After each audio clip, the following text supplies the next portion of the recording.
Miarabantsika rehetra indray totolasy totovavy amin'izao maraina izao ato anatin'ity fandarantsika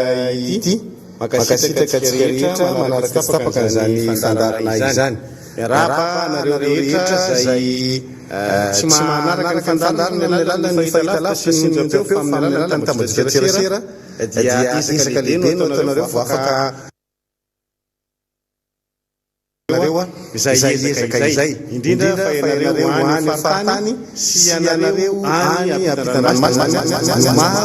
tratran'izay ezaka izay ho an'ny any ampitan-dranomasina moa mazava ho azy tobaka eritserony tambazika fiaraterana na eny amin'ny toerana malalaka na eny amin'ireny toerana lehibe fehitana reny dia misy mazara tsy hoany faty amintsika tena hoe rehefa afaka manaraka izany faty amintsika tena hoe rehefa tsy tia mifaritra mahazo an'ilay izy amin'ny alalan'ny monjapeo na amin'ny alalan'ny fahitalavitra dia tena hoe mandoha vola mihitsy aposy mba ahafahana manaraka ny fandarana dia isaorana izay ezaka be ataonareo zay isaorana koa ireo mpiray-tandrana izay mampiaina an'izany ho an'ny olona izay tsy manana ny fahafahana mihitsy mampiaina izy ireo amin'ny fomba maro samihafa ny afahanareo manao an'izay dia isaorana ireny ezaka rehetra ireny. Raisina ihany koa ny fanamariana izay hoentinareo omaly nareo dia nanamarika anay tato hoe misy mitabataba zay rehefa vita le fandaharana tena marina aleo tsorina fa marina le zavatra zay satria ny toerana misy anay zany ny studio dia tsy maintsy hoe misy lay mpiara manao fandarana ao ambadika dia ato zay zany ato amin'ny studio tsy maintsy miresaka kely zany satria sarotra ny tsy fampiresahana hoe inona le zavatra tokony ifampiresahana sy anoizana n'ilay nataon'le teo aloha na somary midebrief kely an'le zavatra voaresaka teo hoe tsy ampy an'izao fa mba ampio kely an'izao fa tsy voateniko le ohatr'izao na ohatran'izao tsy maintsy misy kely zany zay dia nefa le izy a ieninareo a noho ny resaka akoustika zany le izy a angamba tsy dia tena ho asika be aminay nareo satria zay ny ananantsika aloha androany tsika tsy ohatran'ny any ampitan-dranomasina manana studio enjana be ohatran'ny France 24 na ny TF1 na ny CNN na ny Deutsche Welle na ny sisisa tsy manana an'izany tsika fa zay kely ananana ny hiratra dia mety maheno an'izay nareo manelingelina zany tsy indraindray a fa dia ialana itsiny tolorana fialatsiny nareo nefa zany a dia iangatahana ihany koa ny compréhension nareo a manoloana an'izay satria ty zavatra tsy hoe indray andro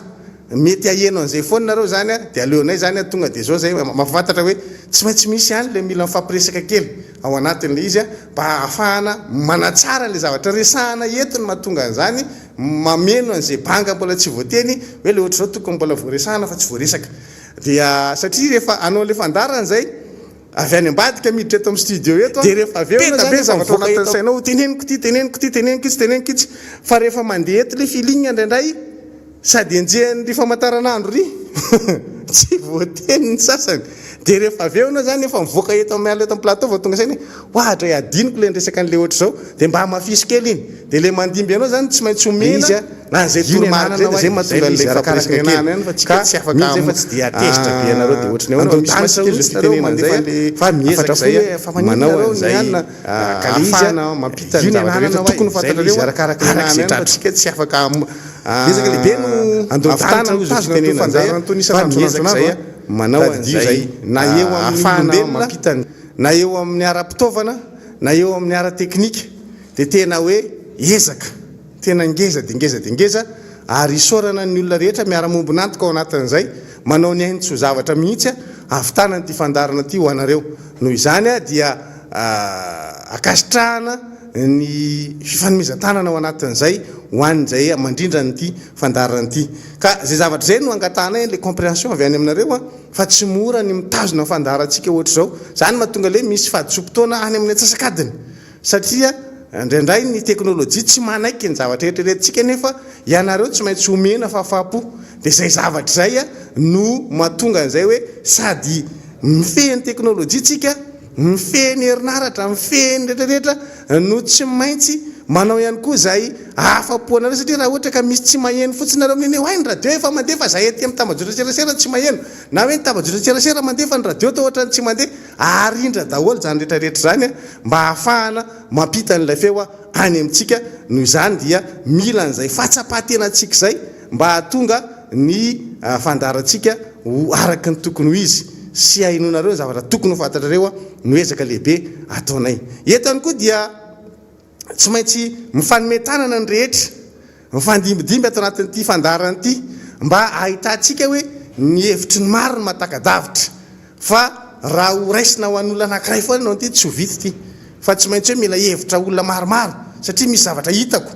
tsy hitan'ny hafa ny hitan'ny hafa mety tsy hitako nefa tsara ho ampahafantarina anareo dia zay zavatra zay no hifaminona zany atao anatin'ilay fandarana dia miezaka tsika ny farany nefa tsy kely indrindra dia ny lafi ny ara-pahasalamana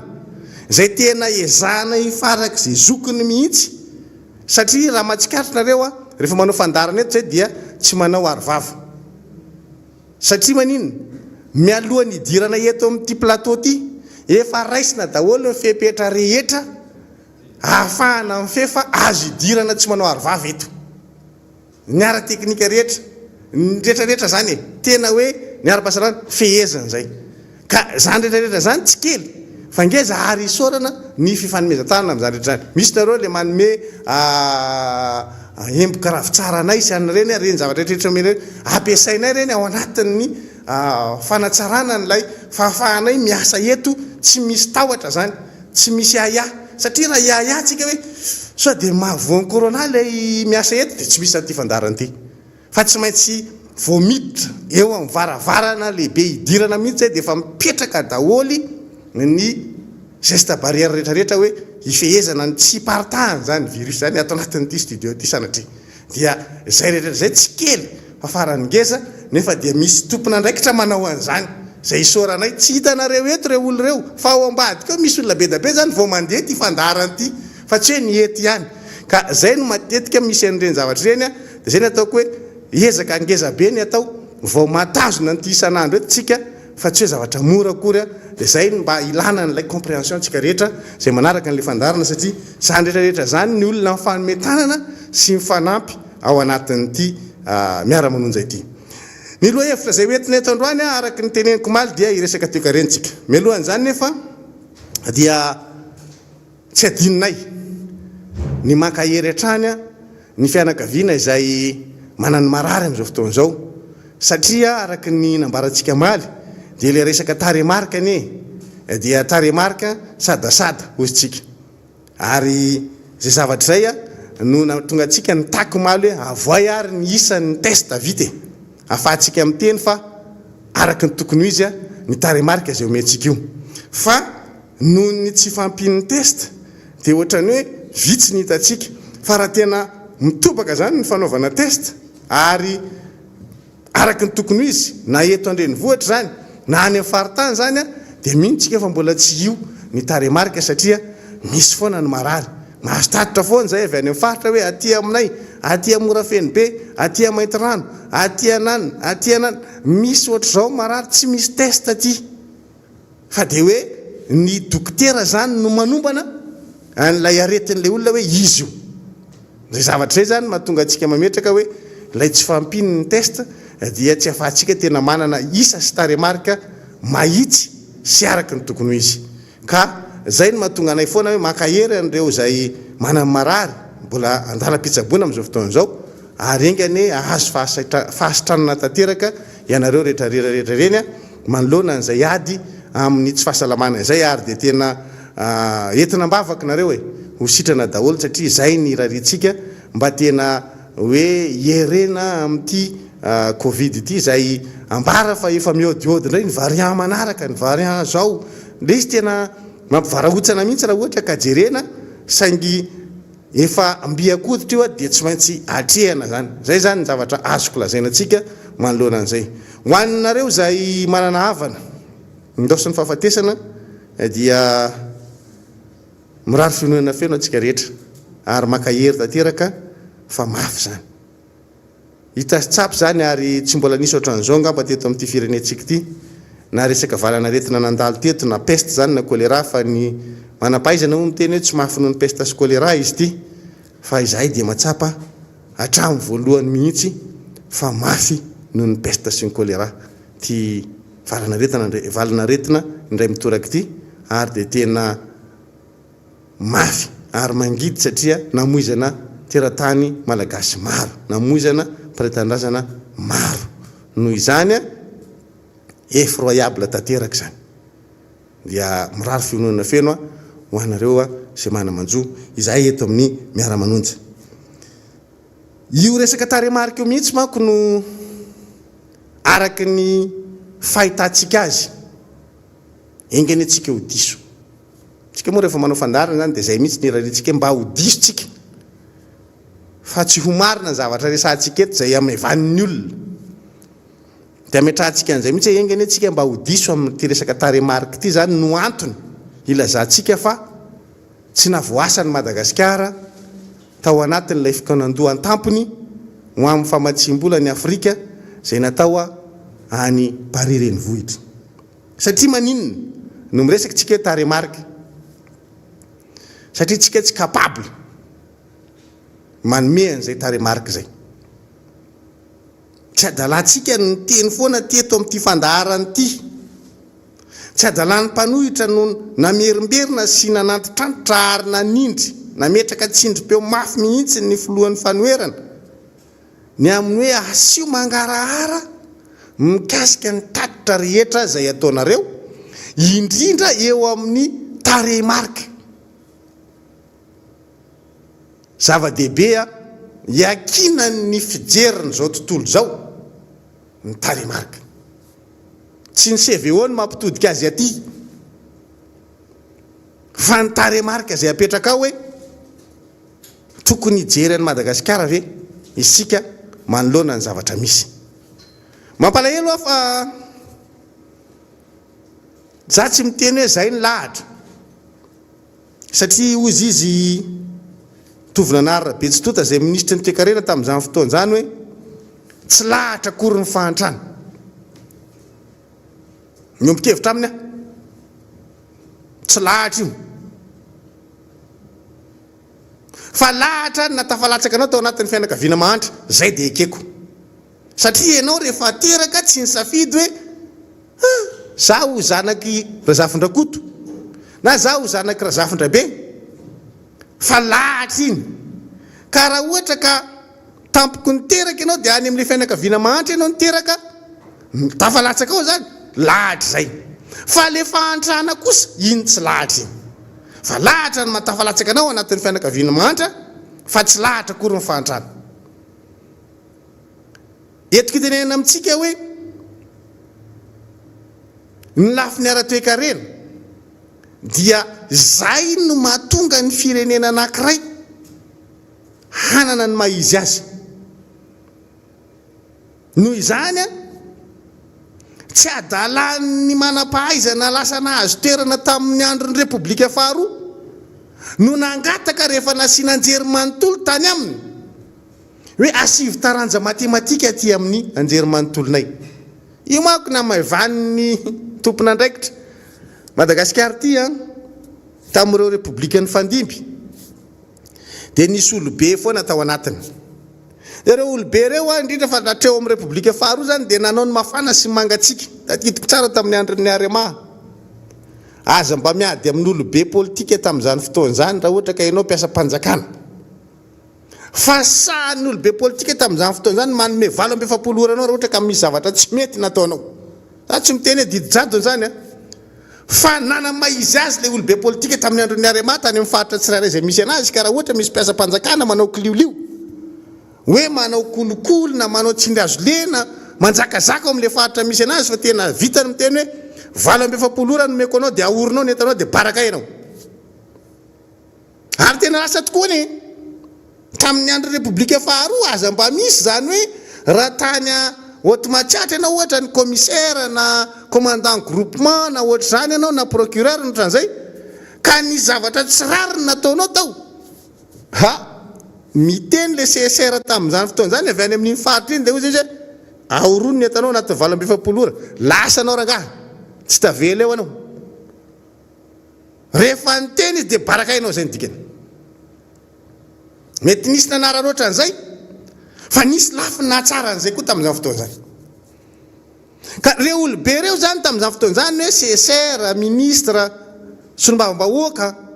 député tamin'ny république faharoa zany ka nanana izy azy na dia atao aza hoe tamin'izany fotoan'izany ny amiral Dideritsiraka mbola tsy ohatr' zao ny démocratie sy ny fahafahana maneho hevitra tsy ohatr' zao ny fiainan'ny antoko fa tamin'ny andron'ny amiral Dideritsiraka tao anatin'ny république faharoa aza no hitanao kokoa ny asany antoko noho ny amin'izao noho ninona noho ny toe-tsain'ny mpitondra nanana izy azy député tamin'izany fotoan'izany ny anahitany Ambatondrazaka nanany rabe ny asa zany zay enjany zany tamin'ny république faharoa zany entiko itenenana amintsika hoe reo olobe reo zany tamin'izany fotoan'izany ho an'izay natakatra sy ny jery lavitra dia nametraka ny taranja ny anarana tao anatiny anjery manontolo sy ny anjery manontolo nisakisiky ny faritany faritany Natsiranana nisy faritany Tomasina nisy Antananarivo dia ny Ankatso samy manana ny anara Andrainjato oy ary fa reo zany dia misy taranja samy hafa ao anatin'ireo université reo fa ho an'izay natsinjo lavitra ho ny CSR na ny tsaiko na ministra ho an'zareo tamin'izany fotoan'izany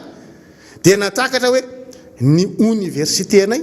asivy taranja matematika satria maninona araka le teneniko anareo ny fiainana rehetra mihitsy dia matematika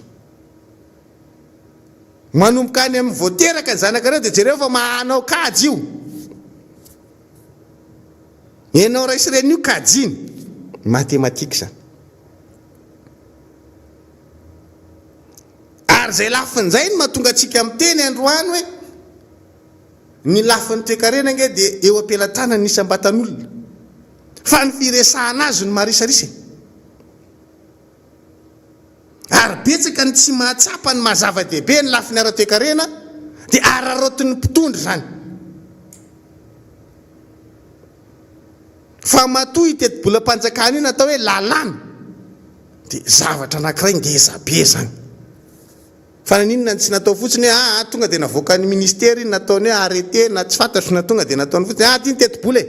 dia zarazarainy isaky ny ministera dia ohatr'izao zany fitsinjarana ny volantsika atao circulaire fotsiny izy mandeha any anatin'ny ministera fa ataontsika lalàna hiadikevitra taremarika ny ao anatiny zava-dehibe zany iny hifehezana ny firenena ary iny raha ataonao kitoto dia mitodika ty aminao maso zao tontolo zao mijery an'iny hoe inona tao anatiny iny nataonao kitoto ary zay mahazo atsika io androany mampalahelo aho satria tao anatin'ny ray volana angambotsika zay sa 2 volana latsaka kely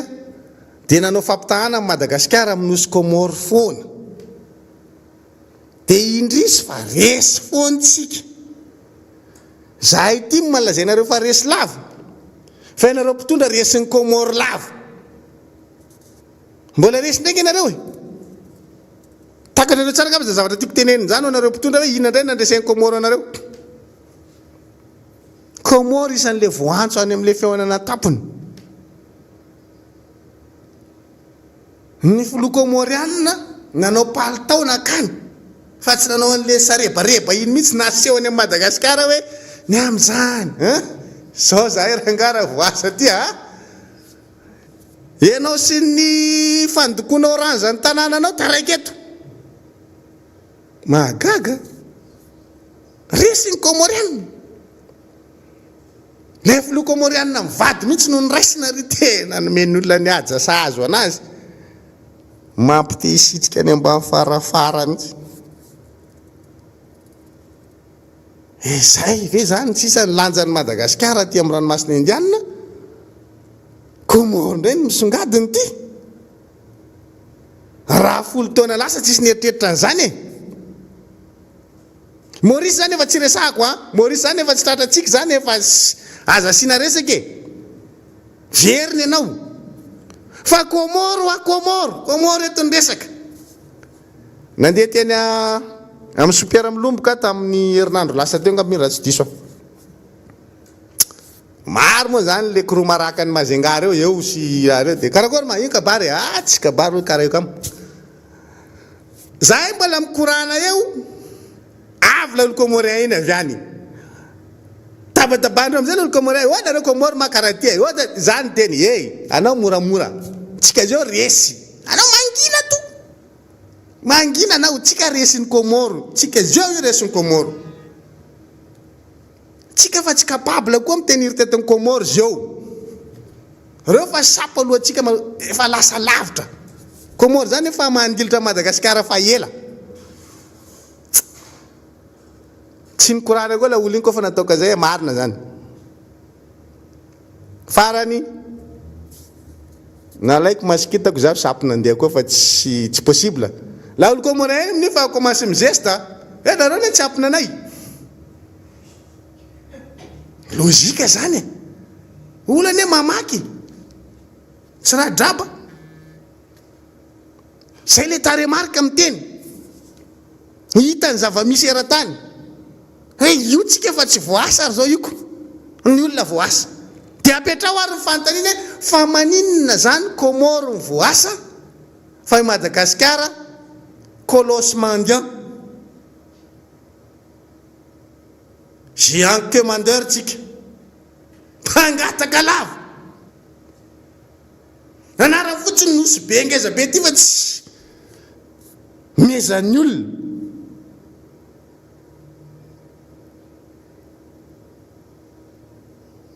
Satria manino le fitantanana mihitsy ny tsy haitsika. Averimberina amin'reto mpitondra reto hoe le mitondra mihitsy ny tsy hainareo. Ny olona mandeha mivory resaka famatsim-bola, ny atsika miarahaba olona mandresy any amina fananakira ny atao tsy ny ataon'ny prezidantsika tsy baraka ianao. Io tsy vita makasary ary anaty raketa tsony, tsy possible. Raha jerentsika zany le izy hoe inona zany mitombona amin'ny Komoro raha pitahina Madagasikara dia za mijery tsikely efa nitenitsika teto atato anatin'ity fandaharana ity dia hoe efa nametraka ny manampahaizana eo anivon'ny mpamatsy volatsika. Efa nentiko teto zay hoe ny firenena vita vaksina no afaka miazakazaka ao anatin'ny resaka fampandrosoana ny lafiny ara-toekarena. Dia efa niteny tamin'izay fotoana zay io resaka vaksiny io zany hoe zava-dehibe hitarafan'ny olona tsika, ny mpiara-mombonantoka amintsika, na ny FMI io tahirim-bola iraisam-pirenena, na ny Banque mondiale io ny banky iraisam-pirenena, hijerentsika avy amin'ny fahavitrintsika amin'ny resaka vaksiny io. Saingindrisy fa manao fandaharana le filohan'ny Repoblika, mbola le boaty kelin'le CVO iny oeraoerany amin'le fandaharana. Za resaka vaksiny aloha anina fa itiana no any dia aseho mihitsy le CVO. Mba hafantatry ny président iny ve hoe firy isan'andro ny lafina pharmacie anankiray amin'iny CVO iny. Lalanao monsieur le président rehefa mody anao mandeha amin'ny bypass misy pharmacie amin'iny. Raha tsy diso farafakeliny amin'iny lalanao iny 3 pharmacie amin'iny. Kely zany 3 pharmacie amin'iny. Ary za mino fa misy CVO daholo eo anatin'ireo. Dia mba mijanona dia manaova statistika firy CVO lafinareo androany. Dia mijanona koa amin'ny anankiray firy CVO mandeha le kadiaka iny ianao zany sady mijanona. Za moa gaga mahita anazy mandeha le kadiaka izy tena sans scrupule mihitsy reto mpitondra reto. Mbola masa mandeha kadiaka le présidentsika androany am'izao tsika mitrosina amin'ny tany zao ny toekarena ny présidentsika mandeha kadiaka. Mba se voafise ny vidin'iny kadiaka iny. Allô président, azafady mba ampiarahana amin'le sarinao naka sary tanaty raketa iny le prix an'le kadiaka ohatrin'ny azafady. Atao eo ambany eo. Merci président. Zay ihany ka tsy mila zavatra betsaka. Le prix ataovy tsy atao en arrière ka tsy voavaky raha atao en arrière président. Ataovy euro fotsiny dia efa mety. Euro président. Aza atao en arrière na FMG koa FMG vao meloza. Fa arrière mety. Non euro mety. Euro président. Am'izay mba omby le sary le prix Merci président. Merci président. Merci président. Zay. Allo mba ho hitatsika hoe ohatriny am'izao gasy tena mitrosona mandady mbola tsara fa tsika zao mitrosona mihitsy mandeha kadiaka présidentsika. Zay nareo fa hoe mialina nga tsy maninona dia hoe mialina fa miteny zava-misy fotsiny hoe mitrosina le olona président ianao mandeha kadiaka. Dia iny kadiaka iny mijanona isaky le pharmacie ianao manontany. Midina mihitsy ianao aza maniry koa fa ianao mihitsy midina maheno zany sofina hoe firy ny CVO plus laninareo tato. Dia mandeha ny lafinareo androany hoe lafinareo androany. Dia mandeha ianao mifindra amin'ny anankiray. Dia firy indray ny lafo. Dia mifindra ianao amin'ny anankiray. Firy indray. Ary farany ary. Dia iny amizay ianao sianao reny le mandeha le lalam-baovao iny. Le ianao ihany mahazo mandeha eo ambony. Iny. Dia any. Tsy haiko raha mbola misy koa any. Mbola misy koa any a. Mbola misy koa any. Dia manontany foana anao zany. Amizay tsika mipetraka ambony tany tsara ny tongotra. Hoe zay ny zavatra takin'ny olona amitsika. Hoe ny fahafahana mampandroso, mampiazakazaka ny fanarenana ara-toe-karena dia ny fahafahana, ny fahavitan'ny vaksiny ara-potoana amin'ny ty 1.4 ty. Fa Madagasikara hatramin'izao jereo tsara izy a. Ty tena fomba fiasa tsotra kely mba entina hoe ahitan'olona zany hoe tsy manana mauvaise foi tsika. Ahitan'olona hoe io tsika fa azo itokisana. Tonga le vaksiny. Ianao zany efa namoaka an'le CVO plus a. Tonga le vaksiny. Na numéro 1 na numéro 2 an'le firenena. Nanana antondra raha tsy azo idivirana mihitsy tamin'ny fotoana io a. Nandeha nakasarita any anaty raketa. Nyray tsy haina taiza koa fa tany avaratra tanony izy. Hoy fa tsy ho zaho. Hoy hoe zaho tavaratsy tany. Lara-pahamehana tena tsy azo idivirana daholo zany a. Ny tsy nateo an'zareo tamin'le fahatongavan'le vaksiny. Farafaratsiny zany na dia atao hoe mba fiatsaram-bela tsy fotsiny aza. Ahitany ianao ke mety testen'ny olona mihitsy. Hoe alefasany amin'ny ralahy ny vaksiny efa volany daty io a. Jerena izy raha anao na tsy ianao e. Fa tsy miandry an'le toriny aty fa tonga dia alefasy mihitsy ahitantsika anazy ohatry ny ahoana ny fiantsika ireo. Tsika moa io misy toetra io. Dia tsy mahay manafina mihitsy fa tonga dia hay. Hoe za tsy hitsena an'io. Dia ozy izy le vazaha hoe aza zatra an'io. Fa tsy hainareo na testa ataonay reny. Fa zatra miala ilan'io. Dia atao tatsika hoe disikely izy tamin'iny zany fa nentin'ny ambopo dia mirifatra. Dia efa eo le vaksiny. Ny sary zay nalefa ndrala taminahy tao amin'ny Facebook tao tamin'ny Mali.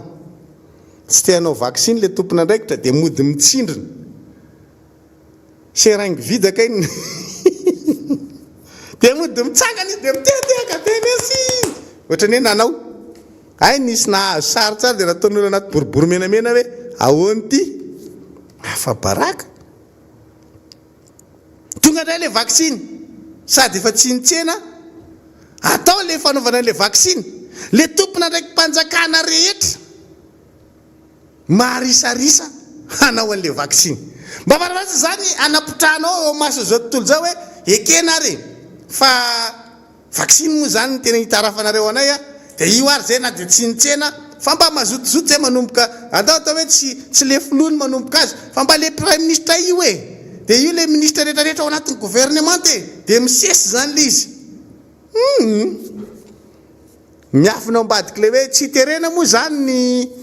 manao an'le vaksiny. Ka nanina raha nanontaniana ny hevitry le ministre fahasalamana aloha alohan'izy natao vaksiny teo hoe monsieur le ministre, tena mazoto ve anao anao an'ity vaksiny ty? Fa mety hiteny iny ministre iny hoe ka tsy terena le manao vaksiny. Fa mety voatery any izy dia nisy tonga teo hoe. Dia miafina ambadiky zay hoe tsy terena ke ny olona anao vaksiny e. Fa le politika anao mihitsy zany ny tarafina amin'izany hoe manahoana amin'ny politika iraisam-pirenena n'ity firenena ity. Mandeha ny andro manontany ny olona omeo taremarika hoe ohatry ny ahoana ny fivoaran'le fanaovana an'le vaksiny. Tsy manana taremarika le prime ministre. Afa baraka. Dia avy eo isan-jato no omena. fa maninona raha ohatra ka tena nanana an'izy mihitsy hoe itino ohatr'izao itsika tato tena hoe misy ny zarany CVO tadidiko tsara tamin'le zaran'le CVO fa comme tsy comme ny fanjakana ny zara CVO entina amina tomobile len'le tsy haiko le CCO sy ny rehetrarehetra asina maramila mihitsy miandry ny tambavy tamin'izany amin'ny lahatra mihitsy atao amin'ny lahatra atsy alaina sary daholo zany avoaka naninona tsisy ohatran'izay le vaksiny tsisy ange le vaksiny tsy hitanao tsisy resaka tsisy comme matanjaka be ohatr'izay le vaksiny dia hitan'ny olona zany ianao hoe ity fireneny ity dia maharisarisa nefa inona sary misy ato amin'ny ranomasina indianina raha raisina ny firenena mila fahamatsiana mila tosika dia ohatr'izao ny sary mivoaka ato amin'ny ranomasina indianina ny nosy ato amin'ny ranomasina indianina dia tsy misy afa-tsy Comore, La Réunion, Mayotte, Maurice, Madagascar dia Seychelles vitsivitsy zany le nosy ato amin'ny ranomasina indianina. Maurice zany efa lasa lavitra zany raha resaka ara-toekarena amin'izao Covid zao izy manao 5.5 5.3 ka be safiry ny tany ara-karena fobiany aminy nefa zao tsika crise ny Covid zao tsy miiba ny Comore ny Maurice ny taux de croissance ny Comore eo ambonitsika Madagascar zany am'izao no miiba La Réunion frantsay iny Mayotte frantsay iny dikan'izany zany raha misy ny firenena misy tosika tokony omena anazy amin'ny aty Afrika ka voasokajy ato anatin'ny ranomasina indianina dia tsy misy afa-tsy Madagascar sy Comore zany tena hoe faible ato Madagascar sy Comore ny faible dia magaga antsika zany dia hoe fananinona ny olona no safidy ny Comore dia tsy compte Madagascar nefa tsisy faible fa tsy ireo anankiroa ireo ihany dia mazava ny fomba fijery zany ozy tsika hoe Comore vita vaksiny talohan'ny fotoana ny raha tsika nalala tsika ihany nefa nresaka an'izany tety hoe 12 000 doses aloha dia aveo nahazo 108 000 donc 120 000 doses en tout zany ny azo ny Comorianina. Madagascar le monsieur milay ny raikiraiky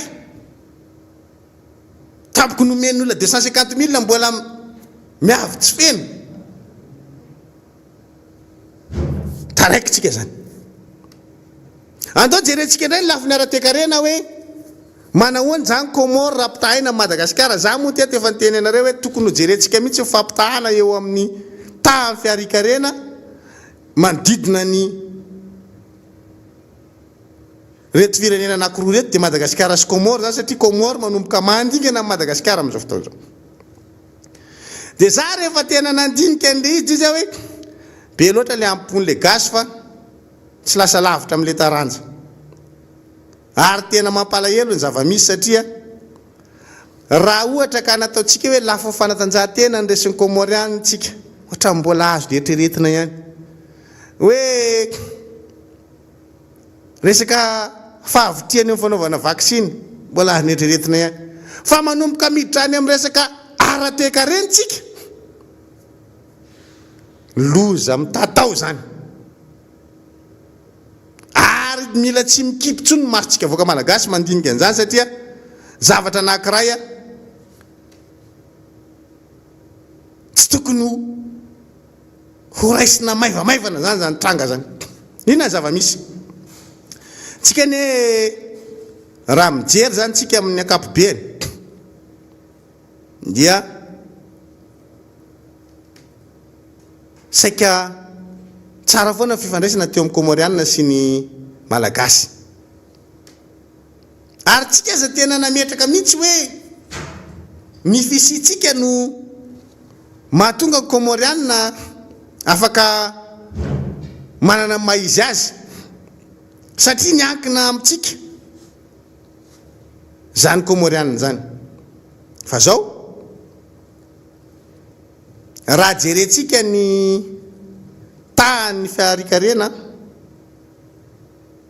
teo Madagasikara sy Comoro nanomboka tamin'ny 2020 nanomboka tamin'ny teo amin'ny 10 taona teo zany, teo eo amin'ny 10 taona tatoato. Rehefa jerentsika ilay izy dia somary mahamenatra le tranga misy, satria rehefa ataotsika ny totaliny ny Madagasikara ekeko misy vanim-potoana miakatra ny taux de croissance tsika tonga hatrany amin'ny 7% tamin'ny andro tantely Andrenarivo. Navita an'izany tsika, marina ny Comorianina tsy mbola navita an'izany. Tamin'ny andron'ny Era Rajaonaromampianina tsika tany amin'ny 5.2 tany. Comorianina tsy navita an'izany. Fa ny tsy azo adinoina dia zao, isaky nisy crise teto Madagasikara dia mitotongana miiba ny taux de croissance ny Madagasikara. Midina miiba mihitsy hoe -4 moins zao hoe midina any ambany. Ohatra tsika zao teo -4 tsika. Le crise tsy voatery hoe crise politique fa na iny crise ara-pahasalamana iny zany dia nidina -4 tsika. Tamin'ny crise ara-politique tsika tamin'ny 2009 sa nidina -4 tsika. Fa ny Comorianina marina fa tsy mahavita le ohatra ny exploit vitantsika, mahavita 7%, mahavita 5, mahavita 4, fa ny azy presque stable ny azy. Eo manodididina ny 3% teo foana zany ny azy. Izy tsy miakatra be, fa izy koa tsy mitotongana. Noho izay fisiny zay tranga zay hoe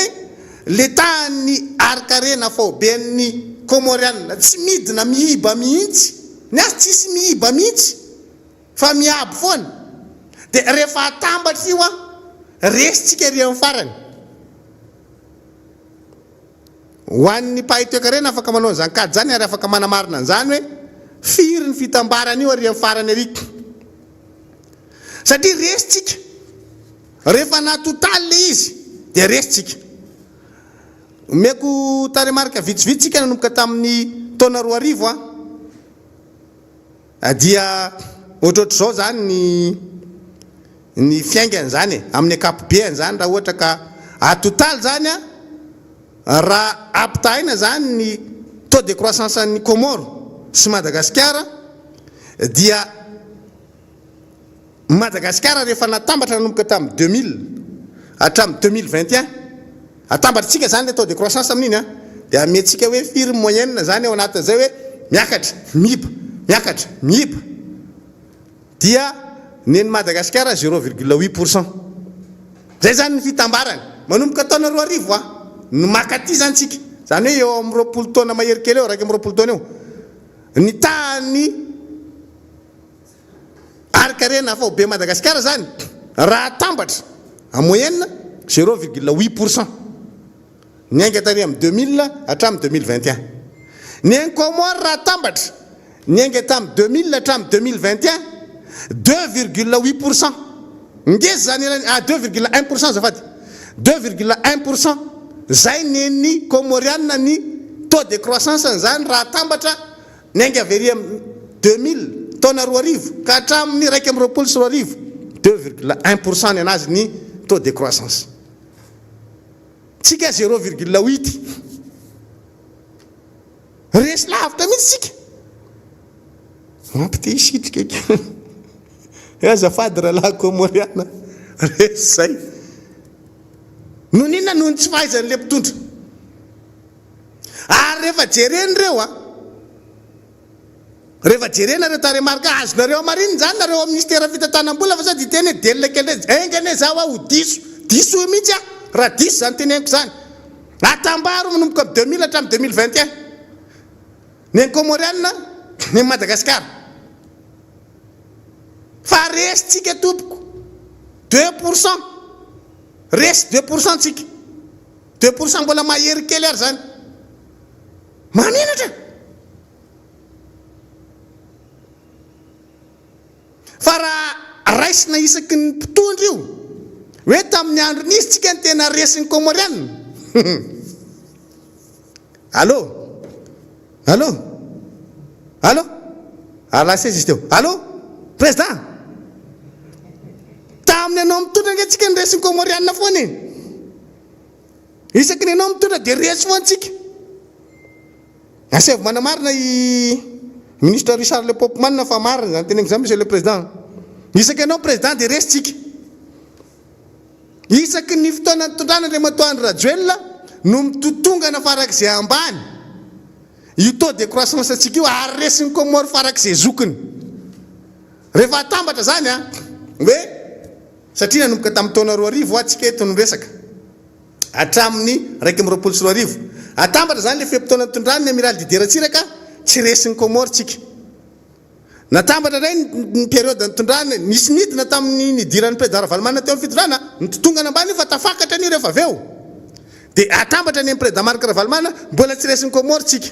niditra amin'ny président Rajoelina tamin'ny teteza mita any ambany latabatra dia tonga ndray président Rajoelina Mapianina tsy resiny Comore ndray tsika nanao 5,2 tsika ko dia tsy resiny Comore ndray tsika teo tonga ndray André Matoandro Rajoelina lasa ndray le Comore normal izy raha hoasain'ny olona any Paris satria ny olona mijery an'izany mitodika aty aminake maso zao tontolo zao fa tsy CVO ny jereny fa zany ny jereny taremarika ny jereny matematika tsy mandainga io président rehefa taremarika ny raisinao tsy diso io anao vereveren'olona amina zavatra afako asainy manao faminanina avy any ananiny joana dia iny anao variana lefa asa amin'ny TVM mihitsy le faminanina aty Madagasikara zany lera Velomana tsy nahazo médaille volamena tany ny afarany anao varina hoe nalatsaka aty-pahamarina ny Rasalama Martyr zany ahodin'ny olona any ny sainao diso fa any an'olona rehefa tsy atory amin'ny ray maraina ihany monsieur le président ase voateriny zareo ambolina tabatra ao ny taremarika za miditra braona président telo ny dirako brao président Ravalomanana tao Ambotsiroatra matetika mpanao gazety tamin'izany no tonga eo ny président Rajoelina tao Ambotsiroatra tamin'ny teteza mita miditra eo président Rajoelina Mapianina tamin'izy nitondra teny Avoloha za tsy niditra braon'ny amiral Didier Ratsiraka mihitsy zany ny président Zafy koa tsy niditra fa ny zavatra tsy karotry voalohany mahasamy hafa zany fidirana tamin'izany brao zany dia za rehefa miditra braona président zavatra jereko voalohany dia hoe inona ny eo ambony latabatrany niditra tao Ambotsiroatra niditra braon'ny président Rajoelina tamin'ny teteza mita tabletany teo ambony latabatra haiko hatramin'ny lokon'le tablety fotsifotsy za moa tsy miteny fa mijery fotsiny tamin'ny andro niditra braon'ny président Ravalomanana taratasy be da be ny eo ambony latabatra fa ny tena grave niditra braon'ny président Rajoelina Mapianina orangaty document zany feno le latabatra ka rehefa tsy atory maraina ihany ianao président taremarika jerena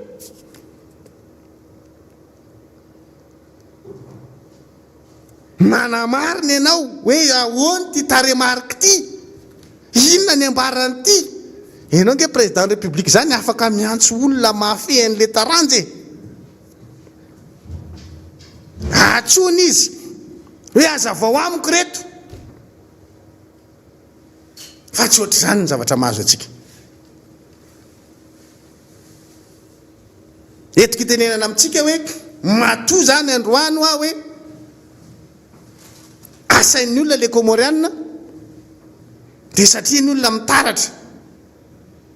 hoe mafeny fepetra ve reto olo reto misy masotsivana nge ao anatin'io hoe ny olona raha ampindrana volanao tsy maintsy jereny ny fahafahanao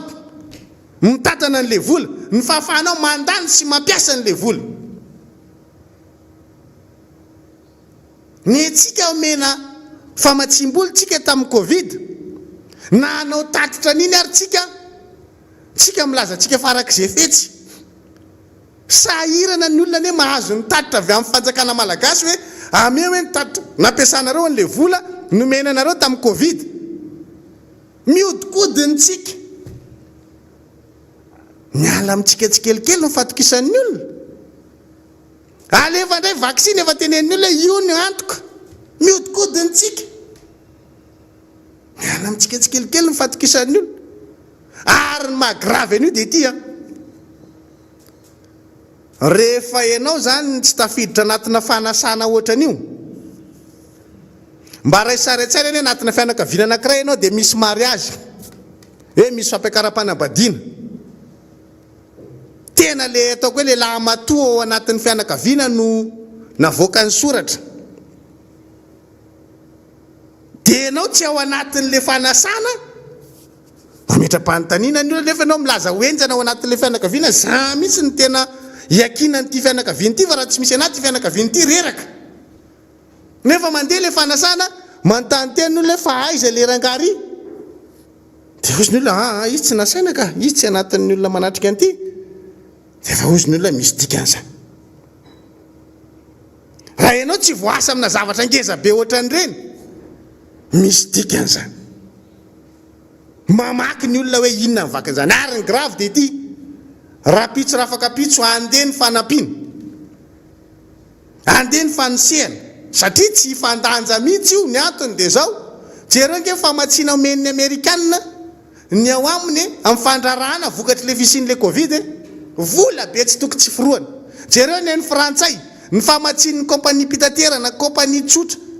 ny Air France omena vola foana tsy toko tsy firoana zany ny tosika omen'ny la Frantsa ny ao aminazy ampiasan'ireny izy noho izany matoa ny olona zany manao an'izay mijery izy ohatra ny ahoana le fomba fiasanao ny anao miresaka anao plan marshal tsy hitan'ny olona fanataterahana ho azy tsy mazava ny teti-bolam-panjakana anao diso iny enge ny tarafan'ny olona hoe ohatra ny ahoana ny prévision anao hoe tsika zany tena ty ametraka mihitsy hoe ao anatina fitantanana anankiray dia ilaina ny manana an'le prévision ary ny prévision tsy hoe prévision fait prévision tsy zavatra saritsary lalàna averiny piry aminareo monsieur le président lalàna nge teti-bolam-panjakany orikay averiny piry aminareo voatrapanareo ny lanjan'iny teti-bolam-panjakany iny lalàna iny ary zay mahenjana n'iny tombatombana iny marina fa prévision iny fa lalàna iny mila fantatrao zany hoe inona ny tomobilinao inona ny moterany inona ny lasantsy ampiasainy fa tsy hoe tomobilanao diesel dia hoeny amin'ny station anao dia essence ny arotsaka ao zay le mila nanana an'le izy hoe mila manana an'izay tombany ezaka zay zany le izy hoe io teti-bolam-panjakana iny mamaritra ny fandehan'io fiara io sy ny zavatra andrasana amin'io fiara io hoe ity fiara ity ialy eto Diego ty ho any Toliary ok diesel io manao 14 au 100 io zao avy ny capacité mazaka entana zao tonne io mandeha zao kilomètre à l'heure mila tsy diso zany zay prévision zay diso ny olona raha miala amiray maraina eto Diego io tonga am'izao lery io any Maivatanana am'izao io ary Akazobe am'izao io Antananarivo am'izao io Ambositra am'izao io Fianaratsoa am'izao io Osy Sakara am'izao io tonga any Toliary zay le dikan'le prévision monsieur le président noho izany faharitanao anatin'iny hoe manao carburant impiry io satria zao litre ny capacité an'io ka io tomobile andeha io donc lany io zany etsenanina tokony manao refolinandre mandeha izy etsy dia manao ndray izy ary dia manao izy etsenanina indimy zao zany ny carburant ho an'ny ale zao ny retour tombanana daholo zany dia hitan'ny olona eo zany hoe raha ohatra ka mitondra olona zao io fiara io ka zao ny sarandalana tonga any Toliary io tsy maty antoka dia ozy ny olona hoe d'accord ary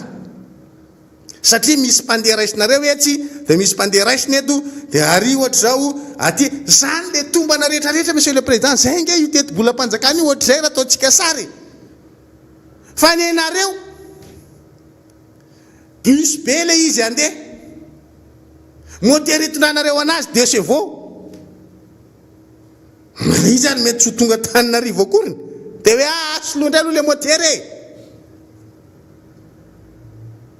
satria diso daholo ny zavatra ataonareo anatina zay nareo fa mandeha 180 l'heure mandeha itobile tena mandeha 240 moteur ana 2 chevaux ve de andeha 240 fa dedaka fotsiny fa tenenin'ny olona hoe tsy tratra ny 4,5% zany satria voilà midedaka ihany misy raikim-poy mahita an'izany io zy Richard Le Popman io misy formule nge io way zao mangina zao formule anao tsy adalan'olona no miteny an'izany samy miteny daholo ny olona rehetrarehetra hoe tsy possible zany satria zay mamprévision ho azy lalàna io nareo ihany ny tena farak'izay enjana zao raha tsika mahita ny fiatraikany io tsika tsy voasa satria zavatra diso daholo ny taremarikitsika ny prévision tsika tsy araky ny tokony ho izy miezan'ny olona mampalahelo resaka DTS no ampiasain'ny olona am'izao zay niketrika itondran'ny olona ny anampiana n'le tany sahirana Madagasikara tsy konty ao anatin'izany mampalahelo le izy satria ianareo manao ny ataonareo voaka malagasy rehetra no mibaby an'izany voaka malagasy moa atao hoana satria diso safidy sodoka ny endrika ivelany anatra konga am'izany mba tonga an'le vahoaka aoriana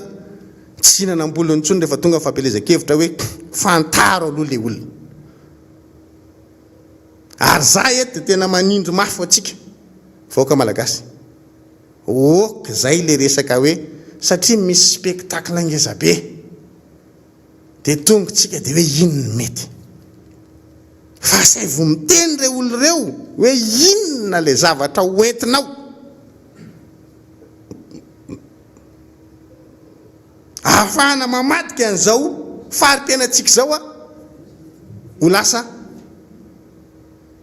fandrosoana rapitsina afaka pitso atsika voky spectacle da dilovy hoentina majerina daholo ty mahay rehetrarehetra mahay mampandisy rehetrarehetra hoentina aminareo eo malahelo ianao mijery za zavatra anakira tena nampalahelo ana indrindra tamin'ny vanim-potoana fampelezan-kevitra de indray mandeha tany Mahabo niaraka tamin'ny prime ministre Camille Vital tamin'izany fotoana zany candidat izy tena malahelo anao tena hitanao mihitsy hoe lavitra rangaty fireneko ty ahoana moa tsy avoafitaka an'le mpifidy satria mbola zay ny zavatra mahaliana anazy tantaraiko anareo zavatra nitranga nandeha hélico zay nakany Mahabo no fampelezan-kevitra niaraka tamin'ny candidat Camille Vital tamin'izany de le kanja zany tsy afahana mametraka an'le hélico de misy tanimbary zay ao ambadika ao dia tao le hélico no mipetraka lavidavitra kely le toerana anaovana le fampelezan-kevitra mipetraka le angidimby le olona very am'le toerana anaovana le fampelezan-kevitra tariky voaka ny azakazaka daholy nandeha nakany am'le tanimbary izy rehetra afa-tsy le mba fa hoe autorité soatra zany sy le mpanohana ny candidat zay miteny amin'ny tribune tsy nietsika fa le vahoaka nanatrika rehetrarehetra Mahabo 70 kilometra miala Morondava any am'le hélico daholy eny andalana zahay zao miaraka am'le candidat iny mifanenan'ireo olona miazakazaka reo tsy misy manao bonjour io candidat io nefa io zany le hoenony ary am'le tany malalaka ry tsisy te alalan'le candidat fa mifanena vaky vava mihitsy prime ministre Camille Vital tamin'izany tsy zao kay hoenten'olo rety fa hélico ty histoire zao tena malahelo ianao zany hoe ny gasy zany mbola ina no jere tsy le fampelezan-kevitra mahaliana anazy handeha hijery hélicoptère nao rangahy ao mbola lavitsy zahay ferinesako ary tena nalahelo tamin'izay tena nalahelo mihitsy satria ny razambeko avy any amin'ny faritry mena be tena hitako hoe aty aminay zany zay tsika androany arotiny le mpanao politika sadasada izay tsy fahafantarana eo amin'le vahoaka malagasy. Mbola hélico malina anazy dia hitondranareo hélico le olona vrrrtat dia ny hafarany premier Camille Vital inona nataony? Aleotsika tsy mipetraka lavitra an'le terrain intsony fa ahodony indroa izy ny antsoan'le pilote dia ataovy eo amin'le terrain anaovantsika kabary mihitsy le hélico satria io no jereny eo dia reraka mijeren'le hélico izy dia mihaino an'le kabariko amin'izay. Nandeha nijeren'le hélicoptère tokoa le vahoaka mahabo aloha leo avy any izy tonga tsy raha ray taty amin'izay zay zo mijery io ange zany candidat Camille Vital zany histoire grave zany. Tonga ao abelo tsiriby zahay miodina le hélico na olona ray ary tsy ao anatin'le terrain anaovana fampielezan-kevitra na olona ray ary niodina indroa fotsiny le hélico. Avy eny ambony any ianao mijery ny fivoahan'olona avy ao anaty trano mamoan'le varavarana ohatrany andeha hijery inona reny orangaty feno ale terrain nefa zahay miodina voatonga tsisy na olona ray eo amin'le terrain. Enjany zany etiko itenenina amintsika hoe androany raha ohatra ka mbola zay ny toetsaitsika rehefa misy fifidianana fa tsy voninkiaino an'le teny hoe inona ny manova ny fari-piainanao taraiky foana atsika oka zay ny hoe ay jery hélico hoe hijery spectacle satria gratuit io fa ny tena zava-dehibe vonjenao dia hoe inona ny teneniny io candidat io. Rehefa misy fampelezan-kevitra maika mihitsy mivavatsika miteny hoe aiza ny t-shirt anay androany ianao io ny zava-misy voan'le niloma volomboasary iny ianao tsy mitondra ninina angeny nanova ny fiainanao ve iny tsia ka anjaratsika mieritreritra manome fotsiny aho hoe za io zava-misy io rehefa tena tarafina le izy hoe fa maninony tsika androany tsy misy considération dingan'ny Comore hatrany amin'ny lafiny ara-toe-karena dia satria ny olona ny safiditsika tsy capable ary mbola tsy capable koa naka-piara-miasa aminy mba farafaratsy ny mameno ny banga fa tafaray samby dia zao tsy gagy tsika tsisy feo eno mihitsy nefa nanenjika an'le hoe nisy conférence de bailleur tany Paris tsisy na ray dollar ary zao ary ianao tsy atsony ny olona mba navita ananao an'izany fa ny anao ty tsisy nefa le olona tao anatin'ny conférence de bailleur ihany mbola hitanao ao anatiny andesinange mbola ao anatin'le am'izao hoe président Mbady mampalahelo tsika dia anao mikimaky ndray zao io dia anao an'le tsy fitonana ty teza mitatsony ty aloha dia tsindriko zay so dia zay le mahatokana amin'ny tena reo ke hoe anaonao foany tsy fitonana ty teza mitatsony ty so dia anita-kevitra any tokana tsy atsika anao an'izao anao ataovy dia andramo tsika koa hoe matikambo il je parce averina aminay io hoe jeren'olona maso ilany fotsiny ay zao anao zao manomboka raha za ianao président ohatra ny raha tamin'ny ray maraina ianao tena tsy natory rehefa hatramin'ny roa sasany angamba izy am'izao na amin'ny telo ohatra ny atoandro iray anao ny atory fa manino président mbola matory izy fa manino ka tamin'ny telo maraina vao natory ny eritreritra hoe firy zay le gemme n'le tany anaty raketa apetra koa ny lafiny ara-toe-karena iny satria mbola azontsika toizana iny rapitso hanazavana zavatra hafa fa tsindriko fotsiny le izy hoe raha tarafina amin'ny Comore tsika mbola very fanimpiriny indray zany tamin'ity ndray maky ty zavatra nataony tsangatanana araka efa tenentsika hoe zavatra efa tapaka tany aloha le izy fa niverena ny tao anivon'ny bromaritra dia 7 no nanao hoe aleo atao amin'ny alalan'ny fivoaran'ny teknôlôjia ampitain-davitra ny fifidianana ny filolefitra ny faritany ny Toamasina valy teo moa zany no nitsipaka 7 nanaiky arak'le teneniko aminareo hoe 5 ny ho an'ny IRD fa 7 zany nanankatanana maly fa le tiako tenenina zany ao anatin'izy dia ity hoe izay zavatra resantsika zay dia hita taratra eo amin'ny andavanandrom-piainan'le vaoaka malagasy hoe forsinina sisany an'ireo fa tsy misy zavatra lojika antsony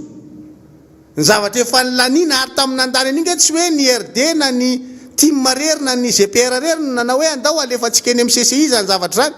fa na IRD nanangatanana tao anatin'ilay izy maly aloha nisy IRD nanda azo amarinina zay zavatra zay fa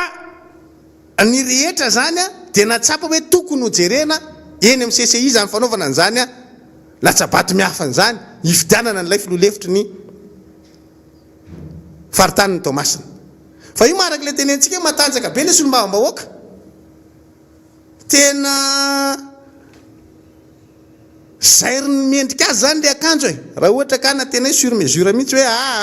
ana io filoha-lefitry ny anteny miara-pirenena io tsisy mahazo mikitikitika an'io nareo za tsy eo oka aloha nga misy mahasahy manohitra anazy zany enjana reny le enjana ao anatin'le antoko tadidiko tsara tamin'izay tamin'ny 7 rehefa miresaka zavatra oatra zany hoe iza ny enjana dia misy fomba fiteninay tao anatin'ny anao fitenena tamin'izany fotoana hoe miara-misaika amin'le président mihitsy io zany hoe rehefa tena tsy refesy mandidy ao anatin'ny antoko zany le olona anankiray dia zay ny filazanay azy tadidiny ministre serasera zany fa zany terme fampiasainay tamin'izany fotoana zany rehefa misy olona enjana tao anatin'ny antoko dia reny le miara-misaika amin'ny président mihitsy ny Zokbero Limersan namorona n'io terme miara-misaika amin'ny filoha io ka zay mihitsy angamba le izy satria tena tsisy mahasamanda dia tena hitanao hoe enjana ty hoe tsy eo izy tsisy fifidianana mandeha tonga izy alefasy le fifidiana ary maika ary avy any amin'ny arena mihitsy no miteny ny solombavam-bahoaka rehetra tsisy mahazo milatsaka ny IRD io ihany fa za eto dia mbola mamerina ny fisaorana ny solombavam-bahoaka ny Marlambo tafa resaka fohy taminy tamin'ny alalany Atsotaroby maly dia nanontany anazy taorinan'le latsabaty ahoana ho any positionao zany za raha lahy tsy mihemotra ho izy merci io iny tena merci iny fa tsy ohatran'le merci président hoe tena mijoroa ianao tsy ny mandresy na nyresi ny zava-dehibe fa le hoe mba misy anankiray zany mahasahy mametraka hoe fifidianana io azo ny be sy ny maro andraisana anjara solombavam-bahoaka vilany tao faritany Tomasina zaranga ilatsaka dia na inona zany zavatra tenenina hoe ka zao ka rizy mijoro solombavam-bahoaka Madagasikara voafidy tao Marlambo hifaninana amin'ny Irma na Armamy lany tao Tomasina voalohany amin'ny le 25 amin'ny fifidianana filoha-lefitry ny anteny miara-pirenena faritany Tomasina tsy nihemotra izany na dia teo azy zay zavatra hoe navadika virtuel le izy andao fantsika ozy tsy olana za makanao ary zany resy lahatra n'izay solombavam-bahoaka afaka reseko lahatra hoe io anao fa mijoro dia manohana anao le fijoroana eto zany nitoanako hoe io ary fa misy masahy miteny teny le IRD ao anatin'le Assemblée nationale dia misy efa manomboka misy resaka any hoe reto koa zany lasa adversaire reto GPR reto ny team moa efa adva dia hoe andeha hanova ny rafitra hoe hovay daholo mihitsy le toerana lasan'ny team sy lasan'ny GPR eo hovay jerentsika rehefa aminareo ndraiky koa zay satria nareo fa manana zany etaeta zany hoe dia hovana hoe tsy atao misy alefaso misy fitsipika amin'ny fe io ateny miara-pirenena io fa alefaso nareo manko voninanao foana io dia alefaso mivay zay retintsika anazy fa za eto aloha zany dia mametraka hoe merci honorable Augustin hoe tsy niova amin'ny eritreritra ao ianao araka ny resaka fanaovantsika maly hoe mbola milatsaka ianao ary mbola mitazona zay positionao zay amin'ity fifidianana hifanandrananao amin'ny solombavam-bahoaka Irmaty na atao hoe miara-misaika tsy problème fa ianao le mahasahy mijoro nga zava-dehibe zany amiko tena zany tena izy zany ninona ho teneneo tsy asina fampandrosoana hoe tsy problème zany fa mijoro aloha mba io fa maninona izy ny tsy azo hifaninanana tsy miara-pirenena io androm-panjakana ao ny demokrasiako ao ny demokrasia tokony hita voalohany aleo asentsika hoe misy demokrasia dia aloha dia vividana arahantsika amin'ny lalao zareo hoe tsy maninona hoe atao amin'ny tsy olana ho azy ho vokatra eo fa rehefa nijoranao ezaka andresy lahatra sombam-boaka tsika hoe Augustin Toanana dia hita eo zay vokatra fa tena gravy hoe zavatra efa lany tariva matahotra hoe raha natao tany amin'ny CCI manko matahotra izy sao dia tsy voafety dia aleo atao letrezana amin'ity zavatra ty io nge resaka tsy le mampangarahara io sy ny hoe mahavoatsekira sy ny tariny zany tena hitanao hoe problème izy fa dia tsy maninona ary fa zay ny revenareo anazy ndao etsika amin'izay ndao toizantsika makany ny combat fa io zay ny fisiny zay fanombohan-javatra daholo zany eo manomboka hitantaratra hoe io ary na ny GPR zany androany mahita hoe tokony mirotsaka izy fa tsy an'izany aka tsy maintsy zay tianareo foana no atao zay zany ny zavatra anankiray hitako hoe positif tao anatin'le position sy zany natao ohatra ihany hoe rehefa nahita an'iny 49 any mety salasala zay ho an'ny candidat Marlambo mety sao dia hemotra tsy anao izy fa sotominy filatsakovidiny fa nahavelom-boly mihitsy zara nga izy tsy hemotra zany tsy na hoe tsy dia zay iza loatra fa le za masamy tsangana mihitsy ny mahafinaritra na hoe mpamijoro hifaninana amin'izany irma zany mety tsara makasitraka zay zany ny ataoko hoe fameniny amin'ny zavatra resahako mikasika an'ity resaka miara-manonja androany ty efa etako aiketo ny namana Eric Bogosy Ambotrimanjaka anoy ny fandaratsika meko anazy vetrany fitenenana fa rapitso ndray manao misimisy zay adino androany dia rapitso resahana indray na sena resahany namana hafa dia makasitraka makatelina atsika rehetra samby ho tain'Andriamanitra makasitraka namana honorable Fidèle Razavapira izay solombavim-baoaka moa no mpanao gazety ary azo atao hoe anisan'ny mpandray anjara mitondra hevitra mavesatra mihitsy ato anatin'ity hoe fitsikirana na ny hoe azo atao hoe fanomezana ihany koa aza sosikevitra ho an'ny hitondrana ny ndraram-pirenena manantitra ny arahabahoantsika menakavy izay manaraka tsy tapaka ary mbola manjoy hatrany ny fandarana miara-manonja na ny eto an-toerana na ny any ivelany ankasitrana foana isika ny amin'ny fankahirezana ny ekipa miara-manonja satria dia tena ilaina tokoa ny fifanohanantsika menakavy tena ilaina ny fifanomezana hery satria ary ny ambety teny moa dia hoe adidy mavesatra izy ity ary matetika ny aza atao hoe tsikera na ny kritika ataony fandarana miara-manonja moa dia izakana antsera ny aina be ny any satria io le tenenina antsika foana hoe ny manakirontana panely tsao mandainga sy ny sisa ny mahafinaritra ao anatiny fotsiny dia tsikivy ny atyanivo mifanoerana napofotsika an'izany amin'izao fotoan'izao efa manomboka miainana anaty vahoaka ary manomboka mijery fotony mihitsy izany lehibe na mpanohatra izany dia Andriamatoa Marc Valomanana satria raha tamin'ny folo teo izy nitsidika ny tsenana Losbe tena nanao fananina mihitsy satria raha tadiditsika tsara tamin'ny fotoana nitondran'izany filoham-pirenena teo aloha zany dia anisany nahazo anjara maventy ary anisany nahazo an'izany hoe fampandrosoana zany io tsenana Losbe io na iny lalana Losbe mamakivaky mandrapatonga ty Anosizato ty dia nangoka an'izay hoe fampandrosoana maritra no entin'izany lehibe ny mpanohitra amin'izao fotoan'izao zany izany hoe tsikivy tsiketraka raha mbola tao anatin'ny propagande fotsiny aza no efa nametraka amin'ny tenany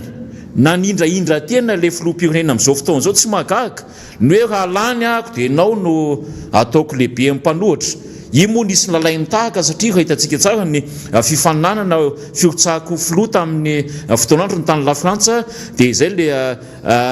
nataony le candidat anankiray raha tsaroantsika tsara ny namaraparana ny teteza mitatra 5 taona teo amin'ny fahaefatra taona sy 5 taona ty dia efa tena nilatsaka be ny kôtin'ilay be ny tanàna teto arivo be ny tanàna izy tamin'izany satria ny tena moa anisany hoe nanohatra an'izany hoe fanonganam-panjakana zany hoe tsy mety io dia be ny tanàna ny eritreretana azy filohan'ny teteza mihitsy izy tamin'izany fotoana izany ka rehefa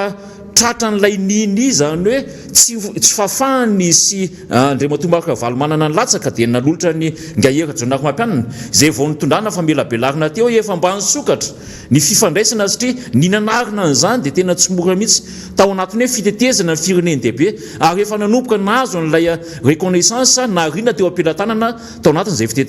fitantanana tetezamity izay tao anatin'ny fampilezan-kevitra hitantsika ny fampanantenana maro ary ny zava-doza ohatry ny manamarina n'ilay fitondrana firenena ao anatin'ny lavaka tamin'izany fotoan'izany no hoe raha mbola iaina ao anatin'ny findramam-bola amin'ireo mpamatsy vola traditionnel ireo tsika dia na amin'ny 2030 na amin'ny 2050 na amin'ny 2060 dia tsy handroso mihitsy Madagasikara amin'izao fotoan'izao aorianany Komoro isika dia tsy ianao mihitsy akory ny hoe tsy hindram-bola fa ianao no atao fahirano ary ny voaka malagasy no mizaka ny tserineny ao anatin'izany raha nitsangana ny antoko-panohatra ny taona 2024 teo amin'ny volana ota eo ngam''izay seza ota teo nitsanganan'izany rotobe ny mpanohatra izany izay nandanina ny filomarika Ravalomanana ho lehibe ny mpanohatra ary izay raha teo voalaza ny lalam-panorenana izy mihitsy no mendrika hitantana n'izany hoe lehibe ny fanoherana izany dia nitsangam-bolo ary ny varaontsana natahotra nisitrika tany ambany latabatra ny fitondrana izay nieritriretina ho lany tao anatin'ny aminazy hoe lany tamin'ny fomba demokratika fa naberesaka ary tamin'izany fotoan'izany ilay doublon izay manamarina le teniko tetsiny hoe tao anatin'ny faha-efataona sy fahadimy taona le tetezamidatra nge dia efa nienany anaty antsina mangitsokitsoka mihitsy ilay légitimité n'izany be ny tanàna nitantana ny tanàna ny tantana firenena izany nanamarina an'izany fa saingy ny mpanohatra moa olon-kendry ary manana ny azo atao hoe fahendrena sy fanajana ny maharay aman-dreny eto amin'ny tany sy firenena satria efa filoham-pirenena lany ara-dalàna dia nitazona izay fahendrena izay ary nanosokevitra foana tao anatiny hoe ahoana ny fomba hijerevana ny mahasoa ny voaka malagasy raha tsy laza afa-tsy ny hoe ny fitenenana ny aminy hoe ataovy ny mangarary anatin'ny fitantanana ny fitenenany aminy hoe idio ny sisy tany ny fitenenany aminy hoe mampidira vaksiny ny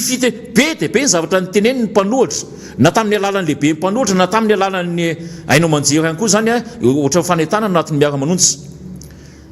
fa ny zavatra nyseho dia ny hoe maika hiaraka hitantana n'le vola famatsim-bola ny président Ravalomanana zay valy teny aoka itsika atsiaro anjara resaka zany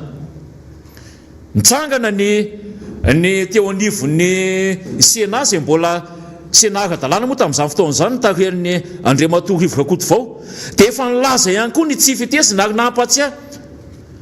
ny zavatra tsy nieritrrehetra tafiditra teto Madagasikara noresana tamin'izany ny fisina doublon noresana tamin'izany ny fidirana fitaovam-piadiana antsokosoko noresana tamin'izany be dia be noresana tamin'izany fa ny navaly azy dia ny hoe malahelo seza satria efa hiala atsoatsy ary nanaovana fitsaram-bahoaka mihitsy ary zany androm-panjakana zany tamin'izany fotoan'izany ny hoe raha isika no mitondra eo dia ravantsika ny Sénat atakalotsika CSB oravantsika ny Sénat atakalo lycée ekena sa tsy ekena kozy ny Laurent Disany oravantsika ny Sénat atakalotsika an'izao fa iza ny lezakazaka nametraka ny Sénat avy teo satria fantatra fa tohatra ny makany amin'ny lalana tsy izy izany rehefa nitsangana nivondrona mpanorama dia no tsiratsaina ary mivira vaina satria ny an'ny tombo ny tiana ho teneny eto ny an'ny tombo ny mahasamandray andraikitra sy ny manohatra ny tsy fetezana ao anatin'izany fitantanana ny raha-pirenena izany tao anatin'ny vondrona mpanorama dia nitsangana ny solom-bavim-bahoaka satria nandrafitra ny RMDM sy ny mpanorama ny solom-bavim-bahoaka rehefa niezaka ny nampafantatra sy ny mampatsiahy an'ilay andraikitra tokony ataony izay voafaritra ny lalam-panorenana dia nisy ireny azo atao hoe fitezam-paritra ireny satria tsy afaka ny aina malalaka mihitsy ao anatin'ny lapan'ny demokrasia dia ny ao amin'ny antena miera-pirenena izany satria majorité ny mpomba amin'ny fitondrana 3 minitra izay tsy ahafahana koa mampafantatra ny voaka malagasy ny hoe izao le zavatra ny fidiananareo anay ary izao ny andraikitra ato anatin'izany lapam-panjakana izany dia nampahafantatra tsy ny fampahafantarana no izy fa tsy hoe mangataka lalana, nampahafantatra miteona zay ho alehany satria ny solom-bavim-boaka ny Madagasikara fa hitantsika tsara ny anjo-jay isan-karazany hatramin'ny menasina fanenjehana ny lacrymogène mangingina alefan'ny mpitandro filaminana. Izany no miainan'ny avy aty amin'ny hery-fanoheriny ary indrindra fa ilay solom-bavim-boaka mananjo amin'izay hoe anao tatra ho amin'ny vahoaka malagasy zay no ndrabirabiana hoe tsy solom-bavim-boaka Madagasikara zany ianareo fa solom-bavim-boaka tany amin'izay faritra na voafidy anareo na izany ary dia efa enatra ho an'ny fanitsakitsana ilay lalam-panorenana, enatra ho amin'ny fanitsakitsana ilay zoa makasy ny vahoaka tokony hiaino ny tsatra na metrana andreo solom-bavim-boaka ireo fa tsy izay nisy dia mbola olo-kendry ihany ny taty amin'ny fanoherina ary nandray fanapahan-kevitra ny teto amin'ny faritra Analamanga ny hoe teto Antananarivo ny solom-bavim-boaka lany tato anatin'ny 6 arrondissement hoe andao aza fa ho arahany izay tenin'ny tompona andraikitra zay ireo le fitondram-panjakan'ireo zay ny hoe andao any amin'ilay nalany atsika. Nampafantatra fa hiditra ao anatin'ny kianjan'ny demokrasia izay be ny tanàna tamin'izany fotoana zany filohan'ny teteza mity ary filoham-pirenena amin'izao fotoana izao no nitokana azy isy ny ekipany. Iny moa hitantsika tsara ny toyany avy amin'ny kianjan'ny demokrasia izy dia nakaiza dia inona ny nataony, nisy fandrobana sa tsy nisy, nisy fandroana fananan'olona sa tsy nisy ary nisy fahatyolona sorona sa tsy nisy. Fa ny solom-bavim-boaka izay niezaka nitondra n'ilay fanoherina ho any amin'ny ara-dalàna voafaritry ny lalam-panorenana mazava tsara mihitsy nampafantatra ny tompona andraikitra fa tsy hoe nandeha ntsokosoko fa ny zavatra misy basy amatafondro tafika analikisa no nanemitra ny kianjan'ny demokrasia dia tsy tahotra tsy enatra ny hoe ndana makany soamandrakizay tsy ilay toerana soamandrakizay kokoa no ratsy fa kosa ilay fiezana mihitsy ny nakatsakana ao anatin'izay fahalalahana malalak'izay ilay fanitsakitsana izay zo amakasin'izay mihitsy dia hitantsika moa ny zavatra anseho satria hoe rehefa tsy omenareo ny kianjan'ny demokrasia mbola ao anatin'ny premier arrondissement tsara mihitsy ny eo Parvis Analakely tsy haiko hoe iza ny nanitsaka an'izany Parvis Analakely zany tamin'ny fotoan'androny ary iza ny nanamasina ny atao hoe fitondrana tamin'izany fotoana zany membre gouvernement zay nitendrena teo premier ministre zay nitendrena teo amin'io Parvis io ka asa hoe rehefa iza no misiko dia vorondreo fa rehefa iza no misiko dia vorondolo izao tsika tsara ny tantara hoe iza mivorondolo dia iza mivorondreo mbola voaingana ny secrétaire général ny antoko tiako Madagasikara tao anaty fandarana anankiray mbola niteny ary fialana neniny reny ny hoe ahafahan'ny fitondrana nge manintsy ny lalany raha ohatra izy ka tena miaino ny etetam-baoaka marina ny tsikera ataon'ny mpanohatra ka dingana anankiray nanomboka teo ny fahitako azy ny hoe na izy andrain'izay tenin'ny mpanohatra zay ny hoe andovan'ny lalany ve izy anitsy an'le diany ve izy dia ny soa faharoa dia ny hoe ny vahoaka akoatran'izay no mangataka n'ilay tamberina ndraikitra na mamerina mihitsy an'ilay zoany ananany ny hoe nametraka anao teo noho izay fahefany nampindramin'izay fa ny hatramin'izao raha ny hitantsika dia manamarina kokoa ny iresaka izay le option faharoa zay hoe le vahoaka ngamany no andrasany andray ndraikitra ny fireneny dehibe makany amin'ny lalany ivoahana ao anatin'le hoe loza na ny fihetraikany ary ekonomika ny areti-mandoza ny hoe izay fananana passeport vaccinal zay no ahafahanao miditra makany amin'ny fahampandrosoana satria io no azo atao hoe ahafahana mifandray amin'ny fireneny dehibe rehetra fa ny antsika eto mbola tsy izany mba aizy Madagasikara eo anatrehan'izany aiza ho aiza ary mampametra-panontaniana hoe hoentinaiza marina le firenena fa hatreto aloha ny solution dia mbola solution tiptop foana tiptop ohatra ny lalana Analakely zay mananana kely eo ny tapitapenana ary mampimeza moa misy faritra sasany tsy tahotra tsenatra kapitalina ngeza be io commune ngeza be mapidi-bola be ohatran'inona io tany mena misy vato kely no anampenana lavaka tena mamenatra izany ve no iainanao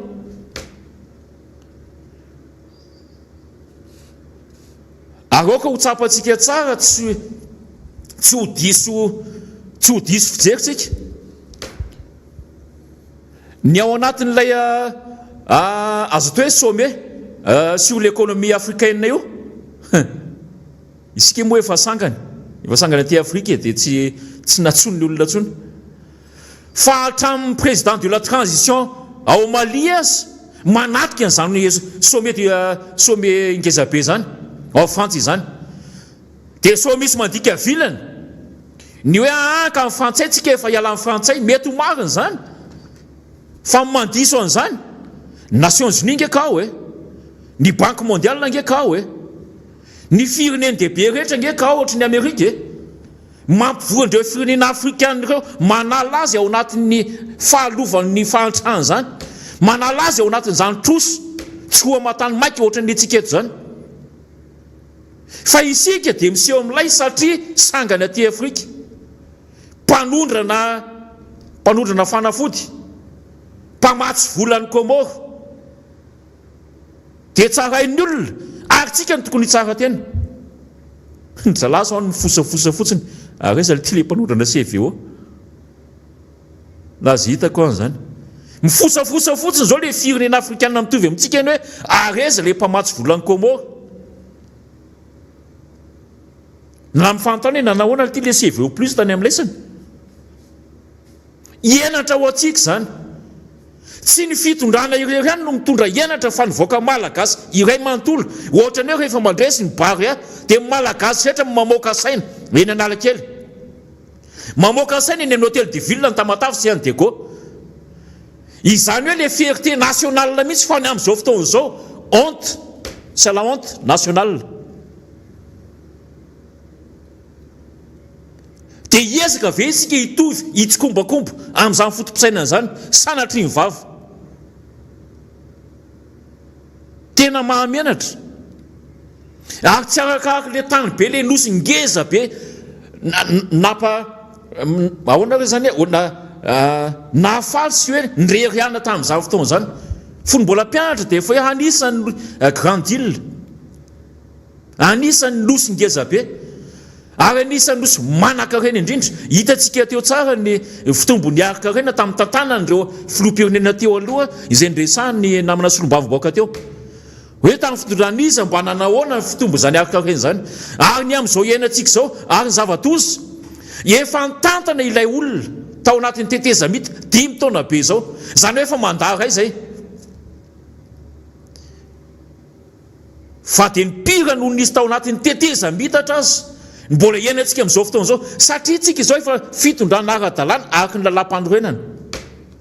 tsy hoesana ny doublon sy ny CN mampeya tsy hoesantsika zay mbola sujet avy zany mbola sujet avy zany satria mbola mijoro ary mankahery hatrany amin'ireo finiavany lehibe mpanohatra rehefa manomboka midi ny fotony mijery mihitsy ny tena ola ny fotony ary miresaka mivantana fa tsy minofinofy hoe mbambole Artemisia dia aza mamboly varotsony ndrekako raha zany nisy mba nanahoana hoe namboly Artemisia satria io ny ampiakatra ny économie malagasy mba nanahoana hoe iny any zany fa foanana ny vary nambotra manjaka sy ny aloatra sy ny maro voay sy ny tao fianaratso dia namboly Artemisia dia ngamba nohatra zao tsika mifampinana mianakavy teto satria na ny fiahina ara-tsosialitsika azy ao anatin'ny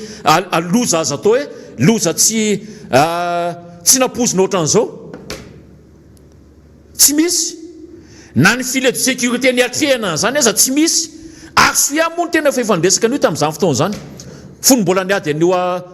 tany Masoandro Nambotry Manjaka io hoe raha sanatry ny vava tonga eto amintsika moa zany Covid-19 zany tamin'izany mbola tsy fantatra ny tena tsara le izy hoe manahoana moa zany Covid-19 fa eny sy ho tsy io fotsiny hoe mandripaka be tao Chine mandripaka be ao anatin'ny fireneny dehibe ary zany a dia tamin'izany no tena nefa nametraka ny aya inona moa ny antony hoe nametrahana aya tamin'izany satria ilay politika mpita-tanana ilay politika hitondrana amin'ny firenena izay mifanohitra tanteraka mihitsy amin'ny réalité tokony hijerevana ny sosialy indrindra fa ilay azo atao hoe aliment de base ahafahana miatrika amin'ny fampandrosoana satria ataony voaka naonahoana moa miatrika fampandrosoana izay eritreretinao ao anatin'ny ray mpimaso ao anatin'ny herintaona dia ohatran'ny Dubai ohatran'ny Miami Madagasikara nefa voaka naona ny ao anatiny tamin'izany tena dia efa nametraka fanontaniana satria toa ohatra mba nampianarina matematika eny amintsony député fidèle 1+1=2 nefa nametraka an'izany aya zany ary manam-pirofany aya izy amin'izao fotoana izao ohatrinona ny vidim-bary ohatrinona ny vidina menaka izay ety atsika rehetra eny etsena maneno sa ahoana avokoa fa amin'izao fotoana izao mandeha be ny resaka anaty tambajotra tserasera ny ministry ny industrie sy mivarotra manao fifanarahana mba ho 75 000 FMG ny kilao la vanille tsy manakivy atsika petsihatra ao anatin'izany seritry ny vanille zany fa izay aloha misy izay no iainana ahitantsika tsara mandrefy no maharidrefiny hoe nanahoana ny fomba mitantanana atsika manahoana par rapport amin'izay ny zavatra nyresahany taty amin'ny erifanoerana indrindra fa tato amin'ny miara-manontsy tena marina le ve le fanasoketana fa ny zava-misy ny fitondrana mihitsy amin'izao tsy mahita repère ho alehantsony fa lasa le miara-manontsy azy izy ary hiainatra ao anazy na dia tokony mihiba ho azy ary ilay fitsikirana anatin'ny miara-manontsy dia noho ny hiainatra satria ny miara-manontsy no miteny azy ka na dia fahamarinana oatra n'inona aza miditra amin'izany aza miditra amin'izany zay le mahatonga ilay miteny hoe izay tsy te ho tsarain'ny tantara fa kosa tia metraka tantara eto amin'ity firenena ity mba tsy ho tsarain'ny apitsy ny afaka apitsy ianareo mba teo ihany ianareo mba solombavom-baoka ihany ianareo mba nahafantatra ihany ianareo mba nahalala ihany nefa naninona tsy ny teny naninona no mijery arina tafo ary maninona tsy mba nanitsy ny dian'ilay olona fa rehefa nahitsy ka tsy mety rehefa atory ka tsy meno izay fananarina izay dia manasa tanana osy platy manasa tanana osy platy satria niezaka ihany mba nampafantatra fa mivaliny a manakorotany ianareo miezaka ihany mba manazava na ary ekonomika na ary ny amin'ny rehetrarehetra na nazava nitondrana document misy ary ny teo solombavom-baoka mba maniny teny an'izay foana hoe mba manaova ianao matematika dia tsisy tapitra io tsisy adevitra lavabe fa dia nokam-panjakana ianareo amin'izao fotoana izao efa tsy izantsony ny resaka efa tsy izantsony ny resaka fa so everinareo fa tsy efa action no ataon'ny firenena frantsay ka tsy anasany antsika amin'izao fotoana izao io efa action io efa tolona io dia omeo tsiny indray ny solombavomboaka misy solombavomboaka indray ambadika io le aza sommet amin'ny sommet sur l'économie io africaine io lazao fa miara-mononjy indray naniraka ny banque mondiale lazao fa ntimany ao ambadiky ny ino ty izy Nations Unies dia andraso emeo raiky indray fa vovoaka eo tonga dia mitelefona any amin'le sommet efa action ny ataon'ny banque mondiale amintsika io satria isika moa ilay misoratena tao voatango isika ilay mieritreritra ny teny atsika ho matanjaka indrindra eriky ny Afrika ka ianao ary moa efa mahavita tena kuina ntsony ny anampindolona anao ianao efa ampindram-bola kuina ntsony ny ampindramam-bola anao ary ianao efa mpanondrana fa tsy ho mpanafitra kuina ntsony ny amafana nitrosanao fa voafafanao anatin'izany hoe fanondrana an'izany nitrosanao raha ohatra ka zay ny lisy fa no mampalela ao anatiny mivoaka anatin'ny ainao manjery erin'izao tontolo izao dia ny hoe tsy fahampitsakafo any amin'ny faritra atsimo ny tsy fanjarin-tsakafo mila anerana ny faritra Madagasikara no ninona noho ny fahaizantsika amin'ny tantana. Noho n'inona noho isika sery voabe loatra. Dia azakako isika fa hatramin'ny fiangonana avy ary zao nefa manomboka mampiakapy eo. Arariny zany. Mampiakapy eo tsy mba miresaka intsonony hoe manitsy lalana, fa efa manohitra mihitsy azy ilay azo atao hoe décision mivoaka amin'ny fanjakana. Satria tsy hita taratra ao anatin'izany mihitsy ilay azo atao hoe mesure d'accompagnement amin'ny lafiny rehetra io efa tenena teto foana moa. Fa mila makadilo sofina azy moa mindresaka aminy. Fa noho izy miara-manontsa no mindresaka azy dia tsy hitanao ny fandraisana ndraikitra ao anatin'izay. Satria mpanohatra no miteny azy. Ka na miteny azy amin'ny mpanohatra hoe zay misy vary 100,000 tonnes na tsy dia ozy ny fanjakana tsy mety zany. Na miteny ary ny mpanohatra hoe tofo le lavaka be sao dia misy manao accident tsy mety zany.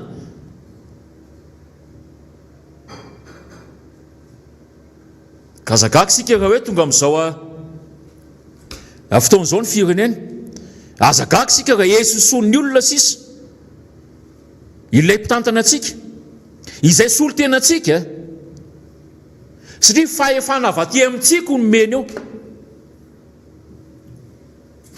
Ho antsika izay nametraka azy teo. Fa rehefa lany moa izy eto tsisy ambony lalàna. Dia voafaritra ny lalam-panorena ny hoe filohan'ny Madagasikara izy. No zany tsisy afaka midilatra amin'izay mihitsy, tsisy afa miala amin'izay hoe samy tompona ndraikitra izay. Ary izay no nandraisa fanorena an-tanana. Ny adidy izay mifanandraika aminy, izay mifanandrify aminy. Izay no asahiny miteny. Satria voafaritra izay lalam-panorenana izay. Tsisy afa miala amin'io, izay lalam-panorenana izay ny fitondrana amin'izao ihany no nametraka azy, sy nanamasina azy, fa na izy ary tsy manaraka azy. Rehefa manaraka an'io mpanohatra. Rehefa manaraka an'ilay lalam-panorenana mpanohatra, dia tsy zakany ny fitondrana indray koa. Zany hoe tena mondala mivera mihitsy. Tena lohanao no ambany dia nitongotrao no any ambony. Mba tsy tenenako zavatra hafa. Ahoana moa tsy tsingoloka daholo no fomba fijerintsika? Ahoana moa tsy ioaka amin'ny tany no fomba fieritreretantsika? Tena mioaka amin'ny tany misy. Fa tsy aty ambony lanitra intsony, tsy aty ambony tany intsony. Ny tongotritsika tsy na mitsingevana any ambony, dia ny lohantsika no ambany. Ary amin'ny fijerevana Madagasikara dia manaraka an'izay fomba fitantanana an'izay koa, fieritreretan'izay koa. Hoe monde à l'envers izay, mitsongoloka.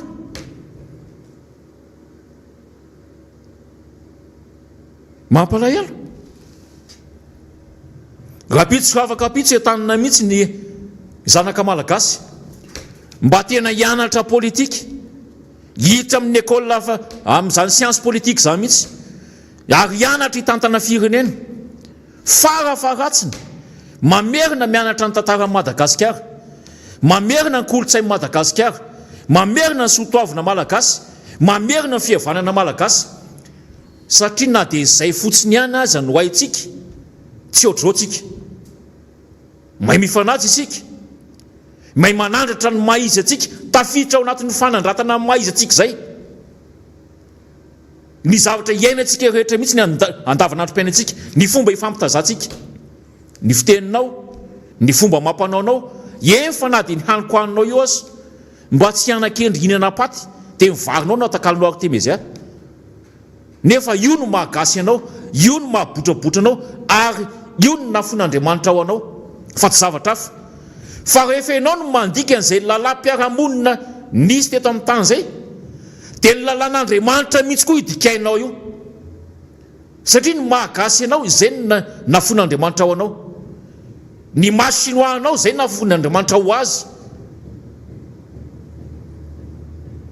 Fa rehefa tsy tazominao zay, sady dikainao zany ny lalàn'ny tany,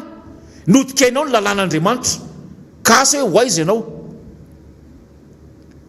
Tsy ambony tsy ambany ohatry ny aloha Absaloma andraisiko. Aloha Absaloma andraisiko fa sao dia masika loatra eto. Manahirana. Nefa lazaina fa sery voa isika menakavy. natsona manokana mihitsy ny manam-pahaizana indrindra mifieritreretana azy zay manekina ao anatin'izy ity izany hoe rehefa manam-pahaizana indrindra zany ny ao anatin'le fitanandra-pirenena dia mametraka fanontaniana ny ambony hoe manam-pahaizana zany fa tsy mana pahalalana na hoe manam-pahaizana fa tsy mana mpitiava-tanindrazana na hoe manam-pahaizana fa tsy mana pahendrena manam-pahaizana fa tsy mana ndrehetrarehetra izy azo ikalifiana azy satria raha zany fomba nametrahana mpitantana mambo gouvernemanta zany nanaovana annonce ohatran'ny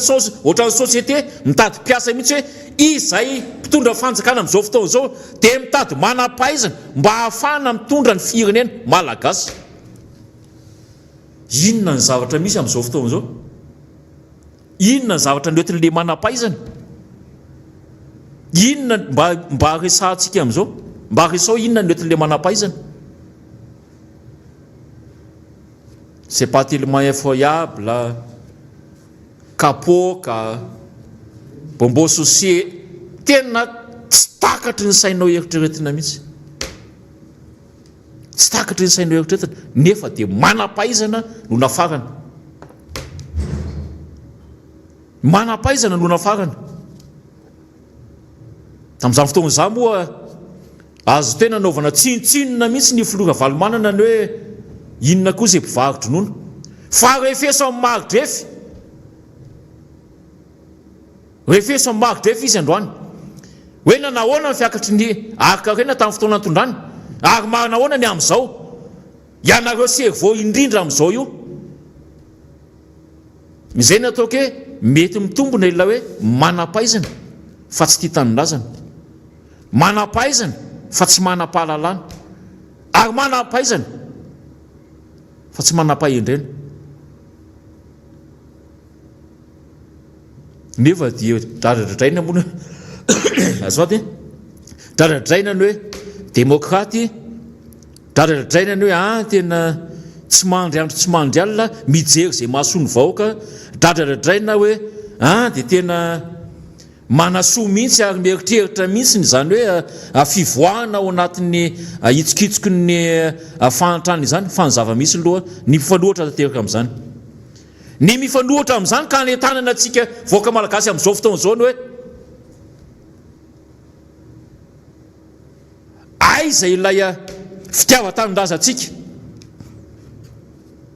ny voaka malagasy teneniko eto isika rehetra mihitsy eny fa na dia ianareo anaty fitondram-panjakana azy ka tonga saina aza dia voafatotry ny tsikombakombo aza dia voafatotry ilay hoe satria mifankalala ao anatin'ny zay natao dia tsy hiteny ary tsy afaka miteny isaorana moa ny sasany satria efa misy manomboka tonga saina ao anatin'izany ny ao anatin'izany hoe isika voaka malagasy teneniko eto zany ianareo tandroka ary mivozona ianareo kitro faran'ilay voaka malagasy efa manoka very na ny azo atao hoe ny repère iainany amin'izao fotoana izao azy ianareo mieritreritra foana ny hoe mamatsy vola ao anatina fitantanandra-pirenena io mba tongava saina koa raha ohatra ka teo iainany tamin'ny tanin'ny gaza any koa fa tsy dia hitondra foana le firenena indrindra fa le voaka ao aminy ao anatin'ny fahalovana amin'ny lafiny rehetra mihitsy lasa nanahoana moa satria zay teneniko tamin'ny voalohany zay ny hoe tsy tafapetraka amin'ny toerana misy azy tsony tsy tafapetraka eo amin'ny sezany tsony ny ray aman-dreny lehibe ampanohatra fa dia midina mihitsy miantsehatra ary mifanakalo hevitra amin'ny voaka malagasy mijery fotony mihitsy hoe fa aiza marina le tena olana satria mety mbola eritreretintsika ho vahaolana alohatra eto ny fahalalana an'izay na dia efa betsaka ary zay sosikevitra betsaka ny fanakianana mitondra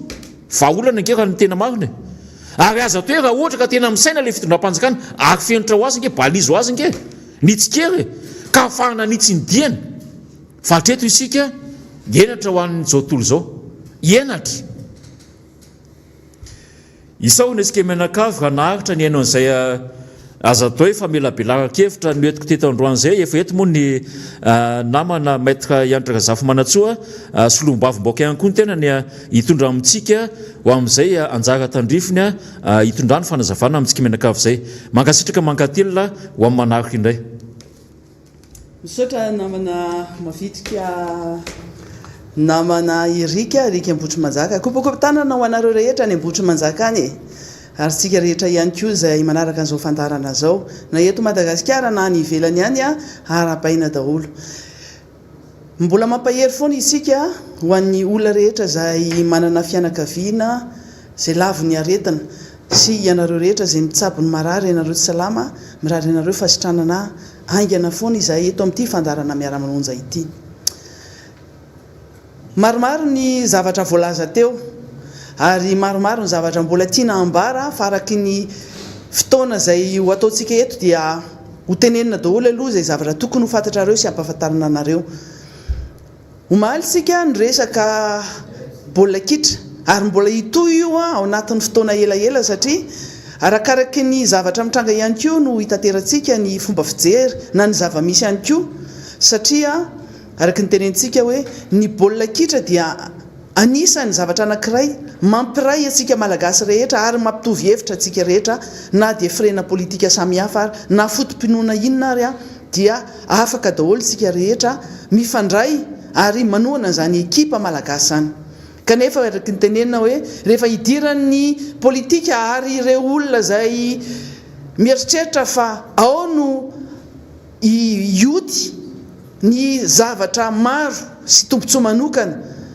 na ny resaka politika zany na resaka ara-materialy na ara-bola dia diso hevitra izy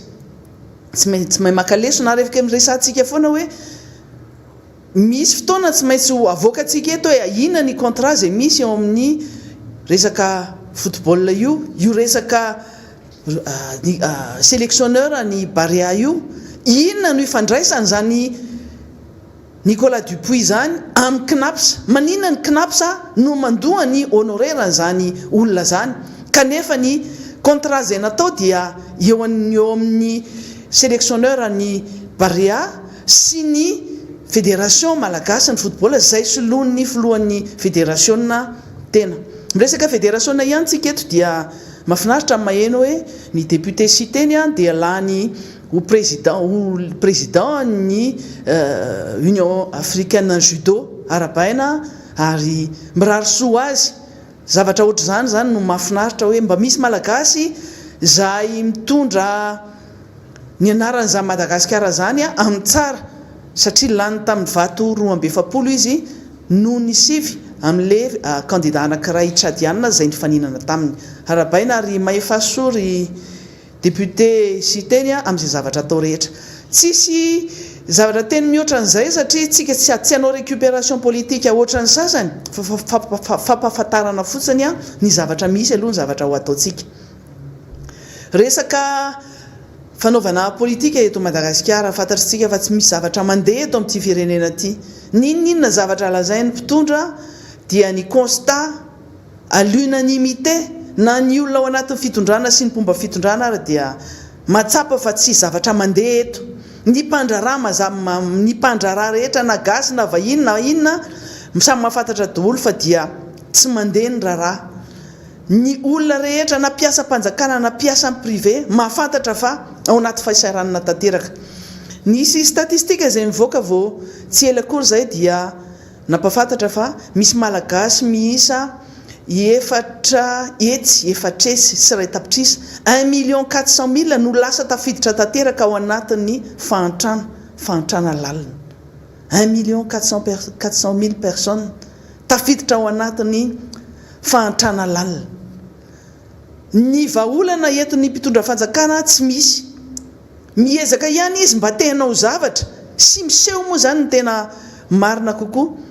miseho hoe miasa miseho te ampiseho fa miasa sy manao zavatra ny constat ny zavatra misy ny réalité dia manohitra an'izay eritreritra ny fitondram-panjakana zay. Io zany moa zany rehefa miaro tena na mamono afo na miezaka mandefa olona amono hafa anao pompier isan'andro dia tsy non'olona teny intsony satria ny olona nge tsy mila resena lahatra intsony fa izy tenany dia efa matsapa hoe any amin'ny tsizy mihitsy ka tsika ity samina ino tsara tsika ny zavatra niteneninay niteneniko manokana moa zany teto amin'ity fandaharana ty tamin'ny latsinainy fakimaly resaka lavanila dia imea zao tena ime mihitsy satria manamafy le zavatra efa tenenina teto amin'ity miara-manonja ty hoe fitondrana salegy fanapahan-kevitra raisina salegy décision salegy ary miantso mihitsy any namana niny donia na ino moa le atao hoe la reine du salegy na ny artiste namana jojoby anao vihira raha ngaty fitondram-panjakana ty fa tena champion ny salegy zareo amin'ny fandraisana fanapahan-kevitra za tsy te hitentsony le hoe fanapahan-kevitra le ohatran'ny lelonjaza mivoaka miditra miaka midina mivoaka miditra eo amin'ny orina eo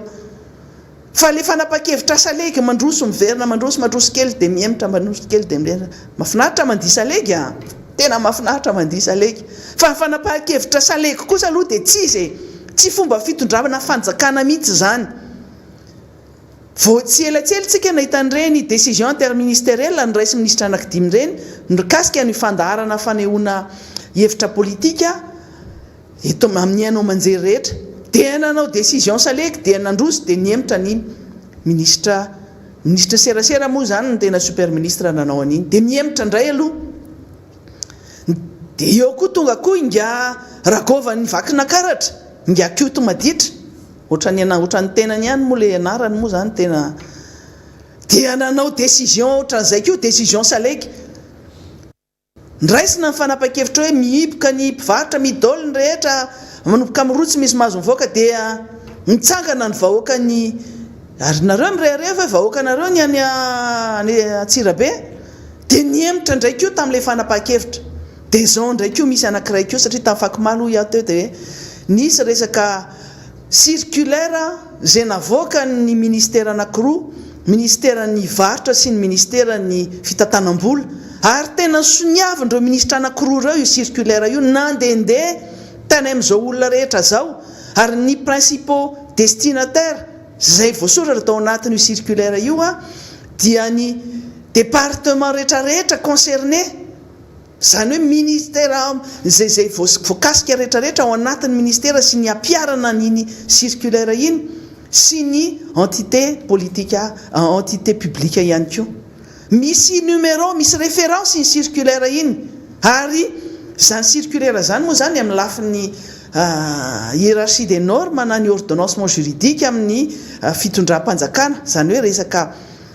acte administratif zany taratasy raisin'ny mpitondra fanjakana mpanatanteraka rehefa natateraka baiko dia misy aloha zany lalam-panorenana averiko eto fa tsy manina fa mianatra sady mamerindesona sao de sakoa ny sanatriny vafa manadina misy lalam-panorenana misy ny traité internationaux sy ny accord internationaux sy ny sisa rehetrarehetra reny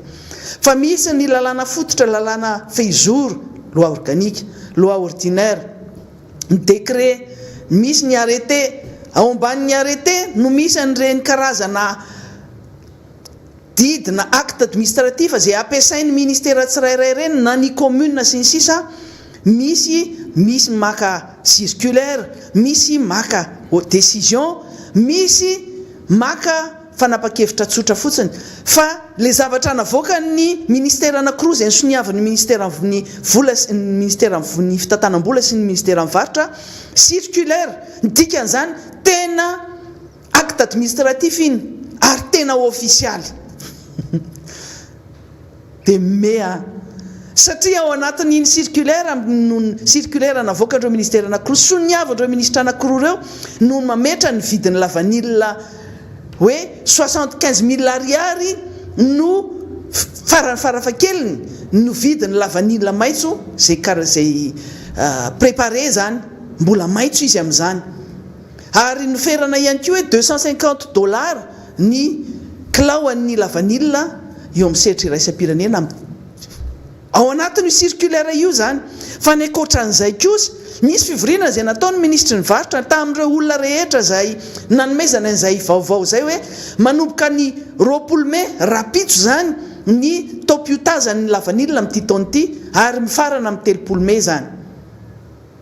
Dia nameny io vaovao ihany koa izy hoe noferana 75,000 ariary ny kilaoan'ny lavanilina maitso ary zay zany no novidianana amin'ireny mpamboly reny amin'ireny mpamokatra n'ireny lavanilina reny amin'izany mpisehatra sy mpandrarahana zany lavanilina zany. Dia rehefa niteny teto amin'ny miara-manonja dia io moa zany tsy fanomezantsiny ary aza mametsiny eto amin'ny miara-manonja mihitsy sy ireo olona rehetra zay nanao an'izany serasera zany satria avy any aminareo tompoko ny vaovao no navoaka ary ampalalana ny olona rehetra. Zay aloha afaka mirehareha atao amin'ny miara-manonja fa anisan'le lanceur d'alerte na mpisitona lakilosy izahay rehefa misy zavatra mitranga ohatr'ireny fa efa henontsika natamiheritaona no potehana zany filière lavanily zany satria misy olona tehanana ny monopole amin'izany vanila zany dia mipotehana ary fantatritsika ny nanjohan'ireo mpamokatra ireo tantsaha sy ireo mpandraraha amin'izany resaka lavanily zany. Hatramin'ny solombavam-bahoaka tany amin'ny faritra Savahiny moa anisany anankiray ny tabataba mikasika an'io. Maty ny mpandrarahana zany lavanily zany, maty antoka izy. Kanefa tamin'ny fotoana nanaovana propagande sy nanaovana propagandy tamin'ireny no fampelezan-kevitra ireny ny filoham-pirenena ankehitriny nampandredrisa ary nampanantena fa dia hoakary noho ny vidin'ny vanila ary te ho ataony an'izao satria manko izy no feny varotra iraisam-pirenenako tapaizana fa tsy izay no zavatra nitranga nefa tonga teo amin'ny fitondrana ny fanjakana izy. Dia ohatr'izay no zavatra nitenenay tamin'ny latsinainy hoe zay zany le zavatra misy 75,000 ariary ny kilaoan'ny lavanily maitso nivoaka vaovao ofisialy io dia gagitsika fa omaly dia nikorotana ambony ambany korotana ambony ambany ny ministera voakasika satria namoaka communiqué fanambarana dia averiko eto raha fanambarana zany mihoatra n'le circulaire dia tsisy valeurany ary tsy official zany mihoatra n'le circulaire acte administratif ny circulaire zay nameranareo an'iny vidin'ny lavanily iny fa raha fanambarana zay navoaka anareo maly tompoko tsy fantako nareo raha mba misy olona manory ihany ao ministera io fa raha minimum mafantatra zany fa tsy ny fanambarana kory no hitondrana ny firenena tompoko tsy communiqué no entina hitondrana ny fanjakana ary tsy communiqué kory no andeha andisona ny circulaire efa navoaka anareo miparitaka naizanaiza iny. Département ministériel rehetra sy ny entité publique no destinataire an'iny circulaire misy numéro ary mazava tsara ny voalazanareo tao hoe 75,000 ariary ny kilaoan'ny lavanily ividianana anazy farafakeliny ary $250,000 ny vidin'ny vanille zay eo miseritra iraisam-pirenena. Dia gagitsika zany fa dia io le décision salegy maka fanapa-kevitra circulaire tamin'ny Zoma tamin'ny 14 Mai tonga ny 18 Mai manao fanambarana fa tsy izy iny fa mbola hoentina eo anatria ny conseil de gouvernement mbola zao ny rafitra andalovan'io zay vao tena manan-kery etsetra fa ny tena grave dia zao hoe mialatsiny ny ministra anankiroa noho ny fikorotana-tsaina sy ny fikorotana nateraky ny circulaire iny. Le retsy inona ary ty zavatra ataony ty fitondram-panjakana lava ity, inona foana ary ty ataony ty reto ministera sy ministra reto, ministra concerné amity dia ministra ny fitantanam-bola sy ministra mivarotra. Tsy voafehinareo le fitondram-panjakana ary teninareo fa ny mpanohitra indray eto no manakorotana, ianareo no manakorotana isan'andro zao, manakorota-tsain'olona ary manakorotana ny fiainam-bahoaka. Aza ilika ty mihitsy le izy fa nazara dia gaga mihitsy hoe inona ihany ary ty salegy lava ataonareo ty. Matony izy korotana tany Atsirabe, matony ny emitra tamin'ny fanapa-kevitra ny Ragovany dia nidikan'izay tsy mety ary miaiky izy fa tsy mety ny fanapa-kevitra zay niraisiny dia niemitra izy nisoloana fanapa-kevitra vovavao hafa dia nomena tsiny ny vahoaka ny Atsirabe avy eo nanaovana zao boky émissaire zao dia nadoboka any am-ponja daholo ny olona rehetra zay lazaina fa avaty amin'ny mpanohitra sy avaty amin'ny tim hitady boky émissaire mitena an'le olona le base team ao Antsirabe mihevitra ve Rakova fa ao anatin'izany dia azo rariny amin'ireo vahoaka reo nareo nge lany amin'ny doublon aza dino zay ary olona lany amin'ny doublon sy alabato ohatr'izany tsy manana légitimité tsy manana base fa erisetra sy eri-pamoretana ary fanarotapahefana no bazenareo averiko eto foana zany isan'andro ho azon'ny olona mihitsy ny any mitondra sy mitazona ny fitondram-panjakana io dia ny mpitandro filaminana sasatsasany sy ny fahefana ho pelatananareo fanaovanareo amboletra io amin'ny alalan'ny fanaovana communication ny ministre ny serasera sy ny porte-parole ny gouvernement fa raha ohatra ka resaka légitimité zany Rakova zany tsy manana légitimité zany ary tsy manana légalité ihany koa eto averiko eto satria ohatrany monsieur tena nahay loatra tany monsieur manindrinindry sy manao tsinitsinina le sombavahoaka député tim le député tim nazo saza asany aloha le Rakova sy ny olona any fa zavatra misy amin'izao fotoana zao dia averintsika ny olona voatendry ny olom-boatendry no miseho mianakendry amin'izao fotoana zao olona tsy manana base légale légitimité tsy manana légalité aiza ho aiza ao anatin'ny lalam-panorenana misy hoe gouverneura aiza ho aiza ao anatin'ny lalàna manan-kery misy hoe gouverneur nareo nge ny sauven'ny HCC io moa zany mbola ho tsarain'ny tantara ny président ny HCC zay efa tsy otsony le teo aloha fa zareo no nanao an'ireny nalaza fa ara-dalàna ny fanendrena gouverneur zao hitatsika lasa tompo mena kely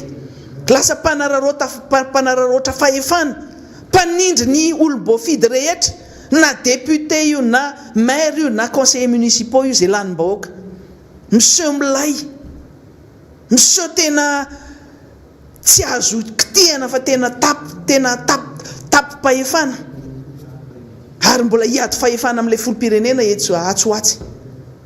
tsy zakany lohany izy ndray le Rakova ny vakinakaratra indray no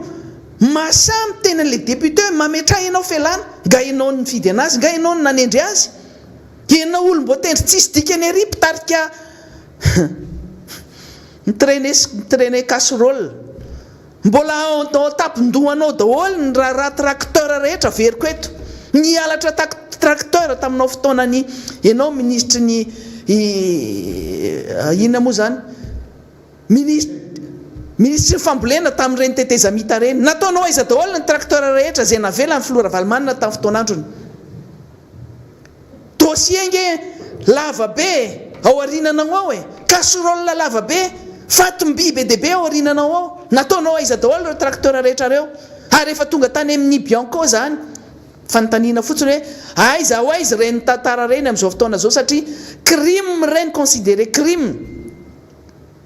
amin'ny raha-pirenena satria détournement de deniers publics reny fantatra efa nisy namidy sy namena an'izao sy olona namana fantatra rehetratra zao reny tracteur reny ho an'ny vahoaka ho an'ny fitondram-panjakana nanaovana an'ireny mihevitra anao olona tena clean tena hoe olona madio mihitsiny miady manolona ny atao raha eo amin'ny fitondrana io zay moa zany le olona nitendren'ny filoham-pirenena reny Rakova reny ahitana raha ahitana loza fa olona gouverneur mitraîner casserole daholo ny akabetsahany ary efa tonga amin'ilay fitondrana dia manararota-pahefana entsika vao tamin'ny firy andro zay koa ny gouverneur sasasasany misy mihitsy moa zany ny zareo ny zavatra hitambaran'ireo dia fanararota-pahefana sy fanaovana business ny any amin'izany Rakova na iorombe zany dia miady etsena mihitsy n'le raha matoa gouverneur miady amin'ny olona amin'ny resaka carrière resaka vato fa misy gouverneur hafa ihany koa enao amin'izany amin'ny resaka marché rehetra marché public bakoaviny daholo anazy daholo zany fantatritsika zany any amin'ny toerana rehetra zay misy atsika any nareo rehetra nge mieritreritra fa hoe zay ty dia tsy mahalala n'inona mihitsy satria eto Antananarivo misy olona manonja be dehibe any amin'izany faritra rehetra zany ary mameny information juste recoupé avec preuve fa ny resaka aloha androany ny resaka Rakova ny vakinakaratra satria seho mianakendry tapitra edivany daholo ny olom-boafidy ny député edivany ny maire edivany nefa samy mitovy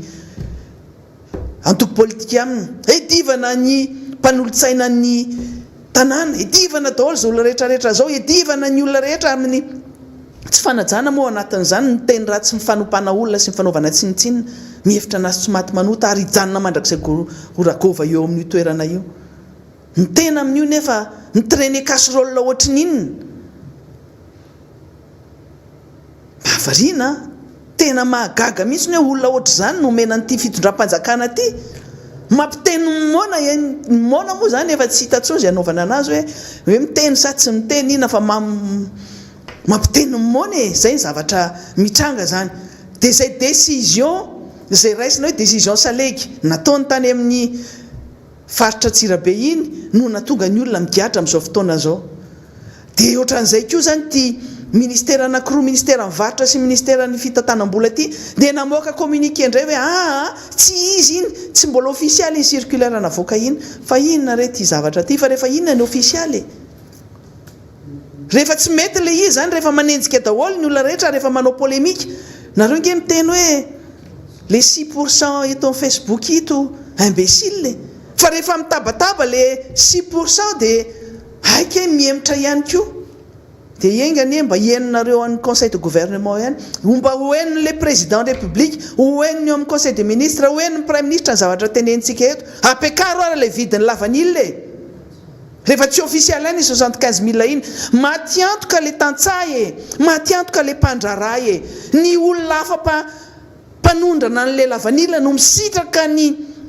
vola sy ny arena rehetra fa le olona tena nifofotra nandritra ny 4 taona 4 volana ny andre nio resaka vanila ho tazana io niaritra ny atsika ny orana ny tahotra satria fantatritsika fa mirongatra zay tsisy tsy fandrimpalemana hatramin'ireny resaka lavanila pototry ny eny potony reny ara dia lasan'ny olona amin'olona andatsahana aina mihitsiny zany dia engany hieno anareo dia amboarinareo io resaka vidiny lavanila io fa tsy hajanonareo amin'ny 75 000 araky ny fanapa-kevitra nataonareo ny ministre mivarotra nge tena niteny mihitsy hoe ny conseil national de la vanille mihitsy no proposé amin'io avy any amin'ny faritra anakisivy sy eto Madagasikara mambola an'io vanila io dia hoe avy any amin'izareo proposition io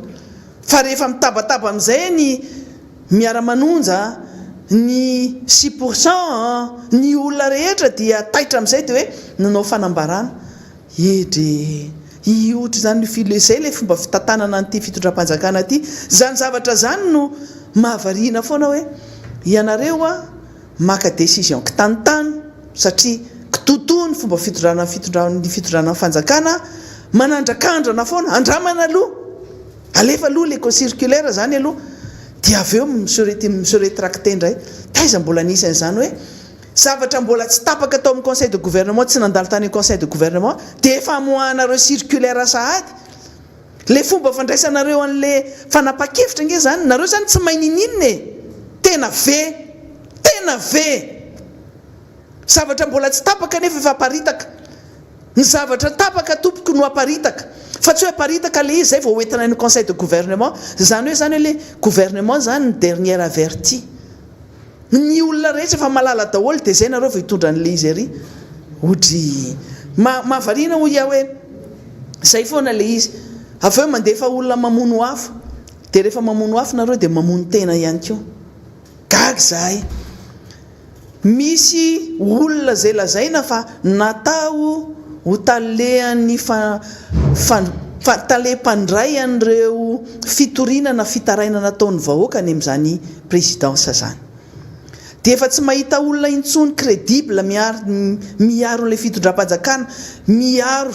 an'le zavatra atao fitondram-panjakana le amono afo zany ny tiana tenena eto tsisy olona crédible intsony satria ny olona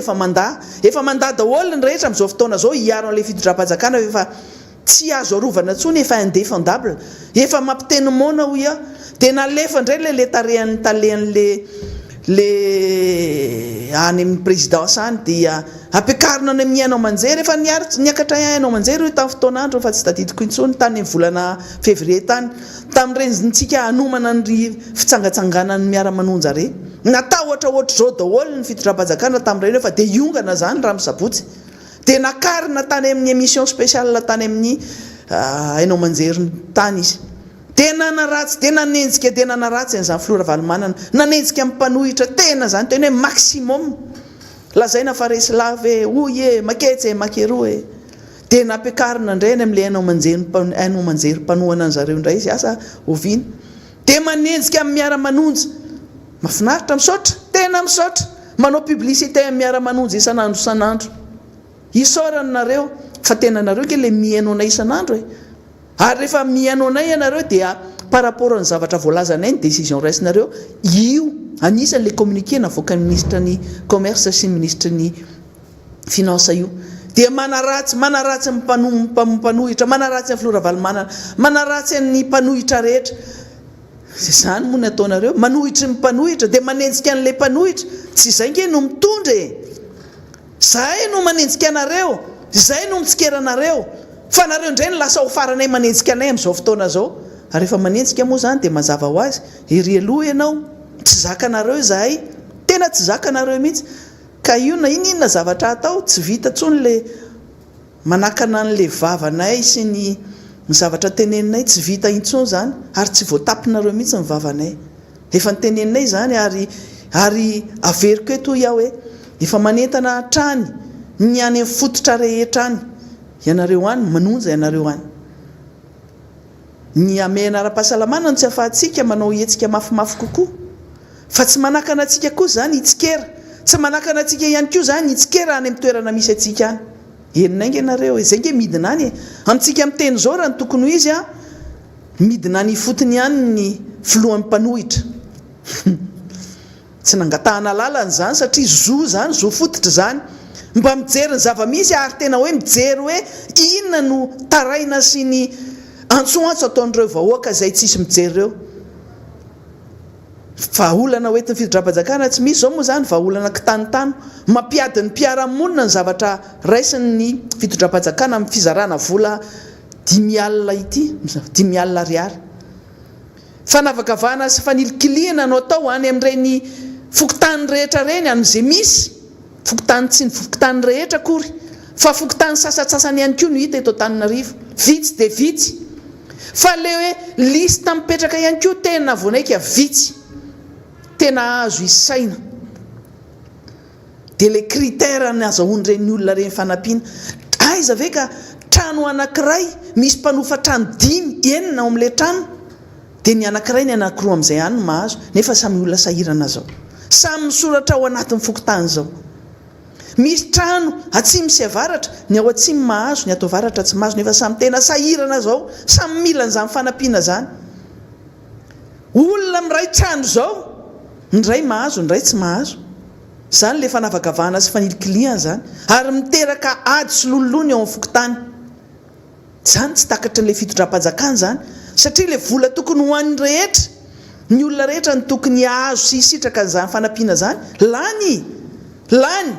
Aiza le fanampiana le ho an'ny Covid, le 800 millions.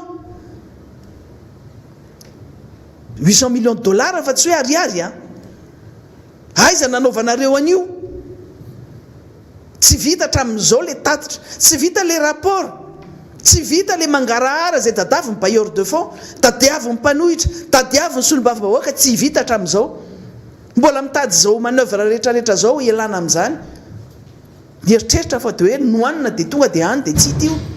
Ary mampalahelo Madagasikara amin'izao, nisan'ilay sommet de Paris, conférence de Paris izay natao 17 sy 18, nasaina daholo ny filoham-pirenena izay tokony hisitraka an'izany ny firenena. Madagasikara tsy hita tableau, araka ny tenenina mana fidèle teo, Comore raha fa maresy antsika. Nefa nataon'ny filoham-pirenena fambanibaniana ohatry ninona tamin'ireny fotoan'andro ireny, ho apitsika ampindram-bolan'ny Comore hoe zao hoe fa menatra tsika zao. Comore nge zao any alohantsika be any zao amin'ny filaharany. Madagasikara nge ary migisitra ry e. Resin'ny Comore nge tsika, resin'ireny firenena tena sahirana be reny ry Soudan, ry Bénin, reny firenena sahirana be rehetrarehetra mimeza antsika taloha reny. Hatramin'ny baolina kitra ara moa tsika dia resin'ny Comore, satria Comore tafiakatra amin'ny kanina, mandray anjara amin'ny kanina. Madagasikara nampidirina politika ao anatin'ny baolina kitra, zay no natezitra nampalahelo hatramin'izay, fa maly avao ny resaka an'io. Satria nidiranareo politika ary nijapianareo amin'ny ny Barea, nataonareo fitaovana politika ary nampilalovinareo politika hatramin'ny ny sélectionneur ary dia zay mivokany dia hitatsika izy io grave pitehanareo le baolina kitra malagasy zay reharehan'le malagasy pitehanareo zao rehetra zao olona tsisy fotony ny ampidirina ao anatin'ireny na solombavam-bahoaka ary izy aloha izy hijanona any amin'ny solombavam-bahoaka fa mainky amin'le business ao anatin'io baolina kitra io dia miazakazaka daholo ny ao anatin'izay ranomorona n'izao tranombarotra zao nivarotana n'le akanjo mitovy anarana amin'ny président frantsa zay lazaina fa tsy authentique fa avy any Chine mbola faux ihany koa ny entraînena ao anatin'izay daholo le olona ao anatin'ny baolina kitra tokony hifantoka ao anatin'ny baolina kitra nahita tsiron'izay le sélectionneur dia iny roboka mbola ho avy ihany fotoana amoatsika ny zavatra rehetra tena hoe ndao ary tsika iresaka mikasika an'ity baolina kitra ty satria maro ny zavatra fantatra ao anatin'io fantatra fotsiny ao anatin'izay dia hoe misy zavatra maro tsy mandeha eto amin'ity fireneny ity le rangaha nasaina namono afo miakatra any amin'ny ainao manjeriny zareo any dia ny manaratsy hoe ny miara-manonja hony dia miketrika OPK tsy aty zany zay tsy mikotrika ary tsy poran'izany hoe anao n'izany resaka xénophobie zany tsy misy fankalana olona eto fa fahatongava-tsaina no dadiavina ary mila mampalala ny zavatra misy fa tsy hoe hitsika eto Madagasikara dia ny vahiny na ny karana na ny sinoa no hitaingitaingina ny loha amin'ny malagasy homena vahana tsy ingeny tenen'izany teto ary tsy maintsy resahantsika zany tsy maintsy resahany zany satria le constat y est que ny karana no mahazo an'izao tany rehetra zao eto Madagasikara eto Antananarivo fotsiny tsika dia efa niresahantsika io tamin'ny herinandro tompony mangatakatiny tsika ary mbola resahana ihany koa orinasam-panjakana ny orinasam-panjakana rehetra ny atao vasale hatramin'izay ary tao anatin'ny fotoana tetezamita ka hatramintsika amin'ny teny zao natao vasale zany orinasam-panjakana zany iresaka tsika zany knapsa zany vao niresahana teo nge zany fa ao fangalana vola tena hoe anaovan'ny mpitondra-fanjakana fangalana vola nefa zany knapsa zany caisse nationale de prévoyance sociale ho an'ny secteur privé zany ho an'ny sehatra tsy miankina zany cotisation ny olona miasa amin'ny sehatra tsy miankina no ao cotisation ny mpandrara tsy miankina no ao fa tsy mahita mihitsy hoe ny statut an'ny knapsa dia natao hanaovana investissement nangalana vola dia ampiasaina zay tiana hanaovana anazy natao andohavana karaman'ny entraîneur ny sélectionneur ny barea tsisy an'izany ao ary tsy atao mampindram-bola ho an'ny mpandrara privé niova tanteraka mihitsy nenjehana moa tamin'ny fotoanandro ny DG an'ny knaps satria nanelingelona tamin'ny resaka fifidianana fédération foot iny dia nenjehana dia lasa nitsoaka ny ivelany fa za mbola miteny ihany koa fa ny DG amin'izao fotoana koa dia miandry anazy koa zay raharaha zay fanaovan'ny fitondram-panjakana anazy ho instrument ho fitaovana zay be dia be mivola mivoaka nge manahirana hoy ampiasaina amin'ny zavatra maro be ary tratra farany eo ny DG sy ny tompona andraikitra rehetra zay tsy mampitahotra fa zava-misy ny tenenina eto atao vasale io no natao fangalana vola ny knaps vola ny mpandrara tsy miankina no ampiasainareo amin'izay tianareo hanaovana anazy ohatran'izany nanjoany caisse d'épargne tamin'ny fotoanandrony nangalana vola ho an'ny secteur privé resantsika zany ny resaka tour orange any Angara Akbarali tsy misy an'izany nga manana vocation ampindram-bola ho an'ny secteur privé reny orinasam-panjakana reny zay misy fanjakana ao anatiny ohatran'izany ny Madagasikara ihany koa ao ny fangalana vola araka zay tokony zay tia nanaovana anazy inona manjoany Madagasikara amin'izao vao mainka nanampitrotraka ny fisiny ty crise sanitaire ty dia miampy le crise économique inona manjoany Madagasikara amin'izao fleuron zany orinasam-panjakana zany Madagasikara zany potika tanteraka izy zao mbola mipitena ihany koa tamin'ireny fotoana nanaovana oeraoerana kany Egypta tamin'ny hoe ny affrété avion Airbus nakany Egypta ny filoha-pirenena hitondrana mpijery anao supporteur ny Barea tany Egypta.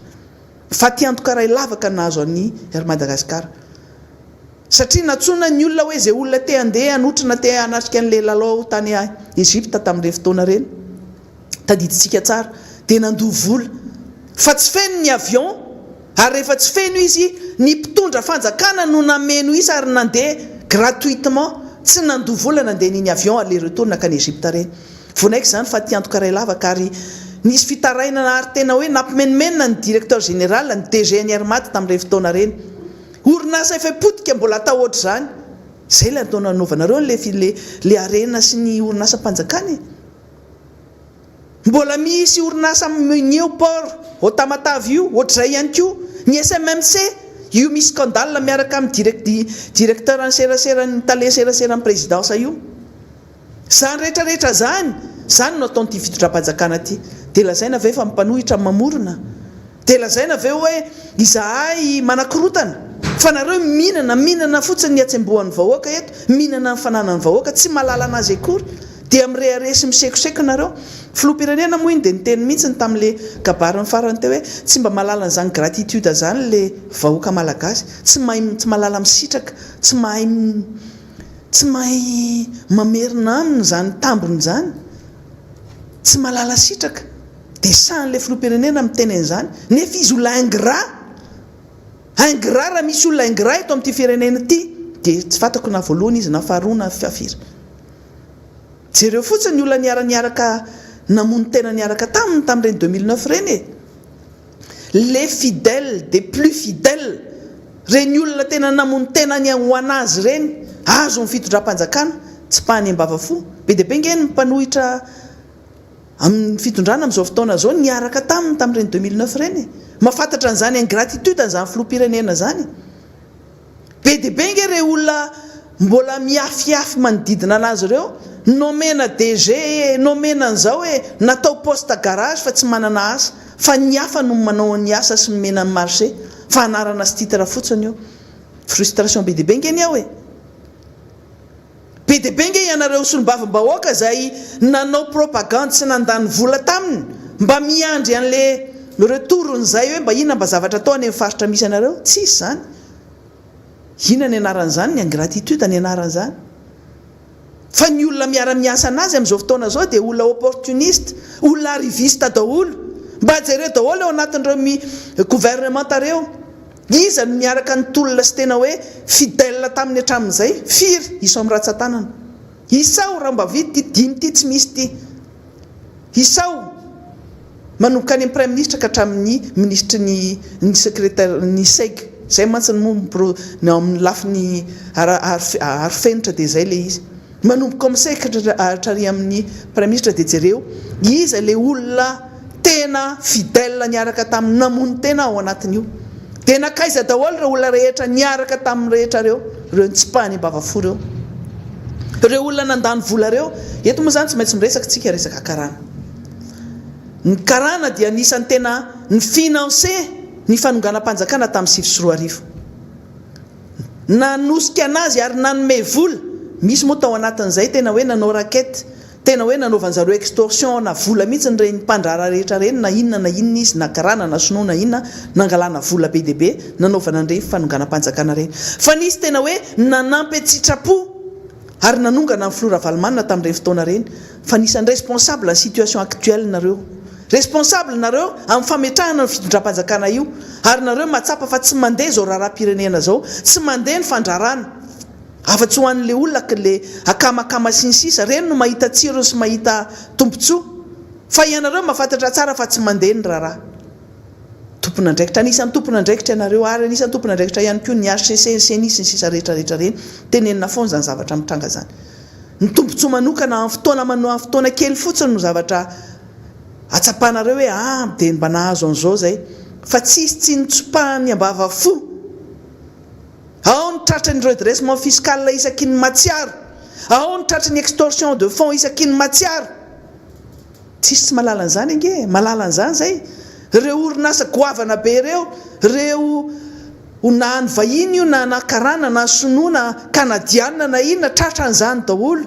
zay tsy manome vola dia tongavany fanerena ankolaka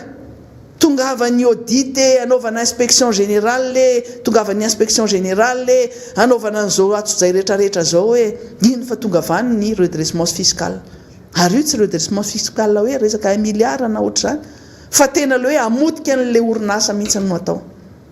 tsika moa tsy te amerina hoe ny orinasa any malagasy ara moa tena natao an'izay tena hoe amin'ny tena anazy ary le malagasy ihany mamotika anazy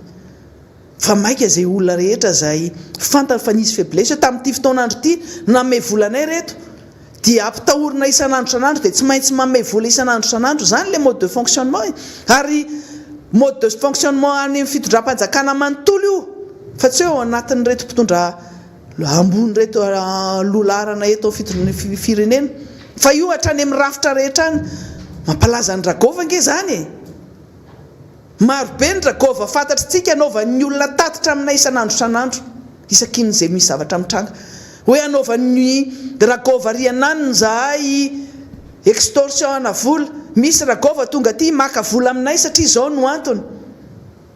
dia zay mba te azo marché ihany koa dia tsy maintsy manatitra écolage isan'andro zava-doza nge ny zavatra misy eto amintsika aty fa dia satria tsy hainontsika any amin'ny hainao manjery-panjakana zany tsy hainontsika zany any amin'ny hainao manjeriny zareo zany fa fampiareo fa tsika eto hoe lanceur d'alerte anisan'ny anjara ndraikitry mipanohitra ny misintona lakilosy ary mampafantatra ny zavatra misy fa tsy hiaritra an'izao foantsika roa taona sy tapany ny fitondrana amin'izao fa ny dega vitany mihoatra lavitra noho ny olona mipetraka tao amin'ny fitondram-panjakana nandritra ny mandat roa na telo vao roa taona sy tapany izy dia avy zao ny zavatra vita zava-doza tena zava-doza ary resantsika le hoe aiza moa zany le plan Marshall ho an'reto mpandraraha reto nyresaka teo ny premier ministre hoe nisy plan Marshall an'resan'ny filoham-pirenena tameritaona mba aiza moa zany le plan Marshall mikasika ny fanarenana reto orinasa-mpanjakana reto milaza fa hoe sokafana indray ny famokarana siramamy sy ny sisy maketsy makeroa après un crise sanitaire tsy maintsy misy ny crise économique fa tsisy inona ianao ara tsy nasain'ny olona kory ary amin'ny conférence de Paris ary nataony ignoren'ny olona tanteraka nataony olona tsy fantatra mampalahelo fotsiny le Madagasikara hoe mbola ao anatin'le saritany ao anaty mapy saritany n'izao tontolo izao fa Madagasikara le filoham-pirenena sy le mpitondra no manao ny ataony dia voasazy le vahoaka malagasy kely mba miandrandra an'izany hoe mba te hisy an'izany vaksiny mba tena mendrika tokoa mba te vahoaka ho salama dia mba afaka hiatrika sy hiaina ohatra ny fiainana teo aloha indray tsisy inona mba andradrayntsika tsy misy zany tsisy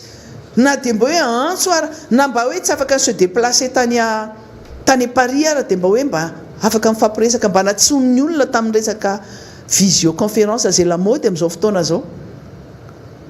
fangamba nataon'ny olona hoe antso mamiresaka visioconférence reo fa tsy mila tsony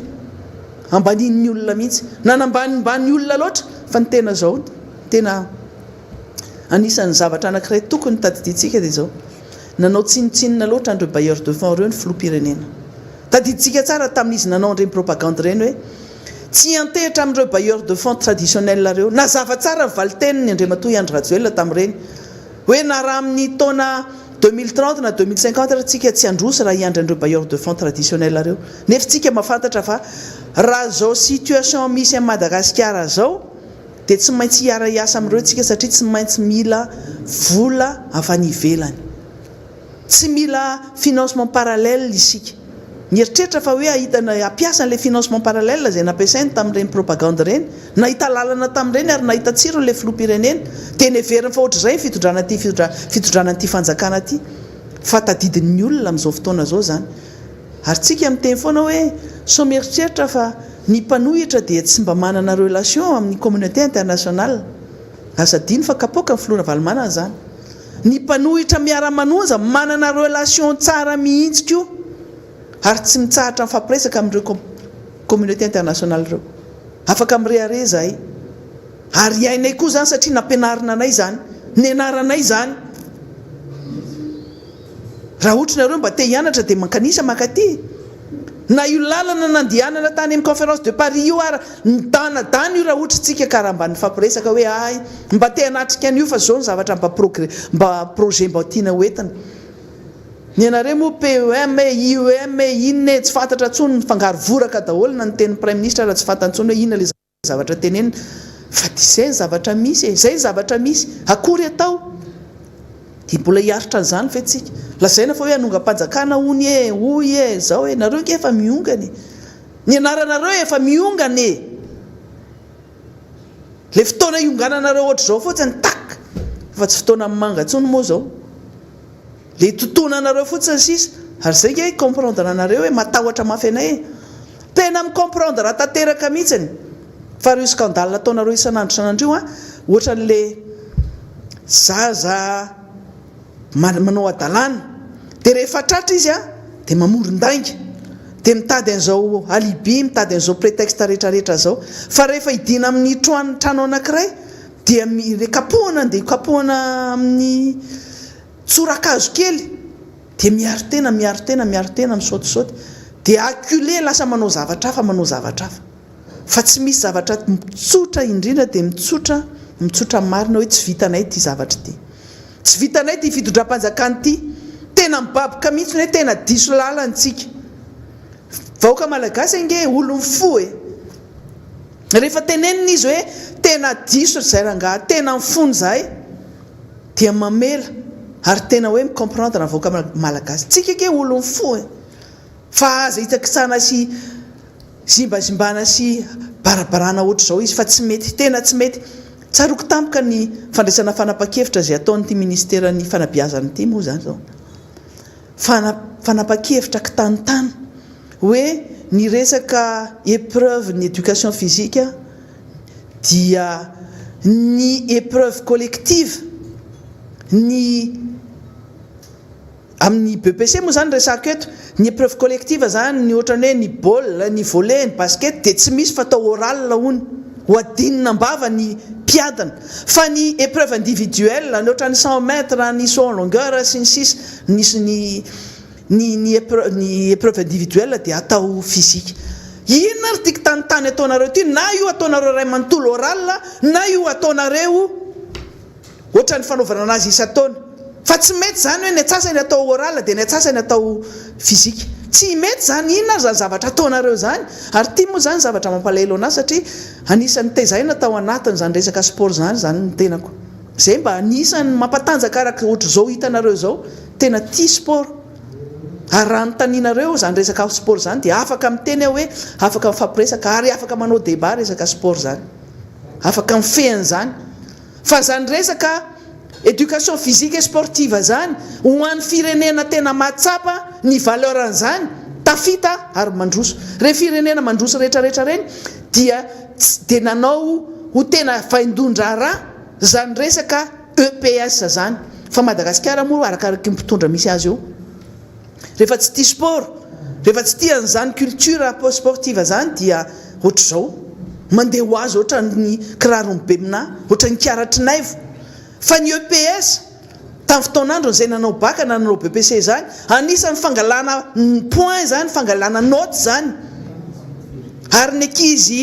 matanjaka ankizy nanana an'izany tanjaka sy nahazo zany note tsara zany tamin'ny épreuve sportive zany tamin'ny EPS zany anisan'ny tafita tamin'ny fianarana raha anisan'ny nahazo diplôme ary tena tafita tamin'ny fianarana fa reny nanao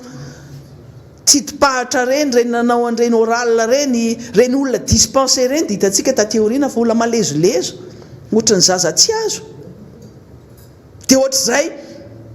le fanabiazana eto amintsika zany amin'izao fotoana zao dia tena hoe atao tsinitsinina le EPS za moa zany dia hikopakopa tanana ho anareo rehetra mpampianatra EPS io fantatro loatra ny fitiavanareo io fampianarana io isika zay tian'izany taranja zany dia mahafantatra redevable amin'ireny mpampianatra reny fa fantatritsika fa hoe nanampy tamin'ny fiain'ny fianarana zany satria équilibré ny vatana sy ny saina rehefa nanao sport ianao fa tsy hoe mianatra dia ny loha feno tête bien pleine fa mivatana tsy naharaka an'le izy fa ny ankizy navita nandamina ny fianarany hoe eto a manao sport eto a mianatra eto a mampiasa saina eto a mampiasa vatana tafita tsara tamin'ny fianarana fa tao anatin'izay fotoana tetezamita nakaty zay dia natao ohatran'ireny taranja tsisy dikany zany EPS zany ary mampalahelo ireo mpampianatra EPS rehetrarehetra sy ireo olona tia sport rehetrarehetra reo fa dia natao ohatran'ireny tsisy dikany nefa épreuve ohatran'ireny épreuve rehetrarehetra ohatra matematika na ny fizika na ny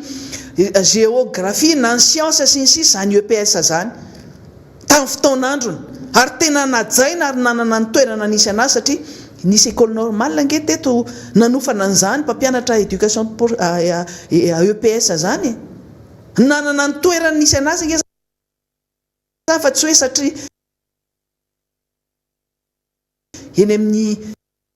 terrain de foot na eny amin'ny terrain na eny amin'ny stade no eny no salle de classe nyreny olona reny dia hoe tsisy dikany fa nisy dikany reny ary izahay dia matsiaro matsapa mihitsy hoe nanana apport ngeza be teo amin'ny fiainanay zany na ary nanana culture tena culture sportive zahay zay no mahatonga ny tenako ia hoe tia baolina kitra ary nanao baolina kitra tamin'ny fotoan'androny fa amin'izao fotoana zao na ny ankizy tezaina ao an-trano ara dia ohatrany hoe zavatra ambokambon-javatra zany EPS zany dia io mbola mitohy fa maninona ny taranja hafa ataonareo écrit daholo maninona ny taranja EPS tsy ataonareo manaraka ny tokony ho izy en plein air nge io e na sport collectif ary io any anaty taxi be nge fampikasika daholo e tsy angalanareo fepetra ko maninona koa re zany ny zavatra le logika anareo zany tsy ao mihitsy e ary tsy motifa mihitsy anaovana an'izany épreuve collective zany atao oral zany tsy motifa mihitsy zany hafa mihitsy zany toetsain'ny olona zany hoe battant olona miady olona tena hoe nanao sport ary tena hoe miady hatramin'ny farany andresy tsy azon'izany olona tsy nanao sport zany atao tsinitsinina le izy asana mba mahenao an'izany fandarana zany ny ao amin'io ministère ny fanabeazam-pirenena io amin'izao zavatra resahako zao satria ny oeraoera tsy maintsy atao izy izy nareo ny populisme ataonareo nisy baria teo nanaovana populisme sy nanaovanareo instrument politique fa zao zany le omby mahitsy lafiny namany rehefa resy ny baria dia lasa ndraikitra ny ady lasa mifampitorery fa ho hitantsika eo le izy ingany mba ilamina fotsiny dia aleo ny fifasin'ny kafiny no karakaran'izany resaka baolina kitra zany fa tsy izy idiran'ny fanjakana io hoe ohatra ny taranja rehetra zay manana fédération internationale aleo izy isahana ny azy fa tsy izy idiran'ny fanjakana sady tsy manampy ianareo araky ny tokony ho izy andreo atleta reo tsy manampy araky ny tokony ho izy hoy a fandalanianareo anaovanareo ny fisehosehoana politika dia zay no fa matitsika nge tamin'nisy fotoan'androny zany resaka boule zany pétanque zany efa champion du monde zany équipe-ny malagasy zany nalalany zao tontolo zao Madagasikara zany aiza zao ny pétanque zany satria tsisy dikany tsy haiko zay zavatra ataony eo ministèren'ny sport ministèren'ny sport moa amin'izao fotoana zao fa dia ohatrany hoe tsy misy afa-tsy ny baria tsika efa nisy fotoana tena hoe basket resaka basket zany efa nanana na nitoerana nisy anazy tsika zao na ny olona mijery an'le izy ary zao moa zany eo anatin'ny amena ara-pahasalamana fa talohany nisina zany amena ara-pahasalamana zany efa zara sisa raha misy olona mijery nefa taloha zany mibosesika ary tsy mahatratra be intsony andeha hijeran'izany taranja zany taranja volet ohatra zany ny handball moa dia tsy hita tableau tsony mihitsy fa dia mangataka manao androrosy mihitsy ny tompona andraikitra ao anatiny hoe mba apure zay hanampiana ny club ny joueur ny anaovana déplacement ny fidianana survêtement ny fidianana tenue sy ny sisa zany rehetrarehetra zany no zavatra tadiavana raha firenena tiana androso araky ny tokony ho izy dia mitsinjo an'izany resaka sport zany ary mitsinjo an'izany épreuve ny éducation EPS zany éducation physique et sportive any ampianarana zany any ivelany jere tsara ny Chine sy ny any Russie zany tena zavatra anankiray tena hoe goavana zany resaka sport zany ary tena manindraindra n'izany firenena zany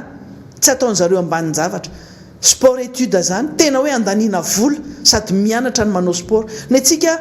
rehefa tsy manao sport tsony ny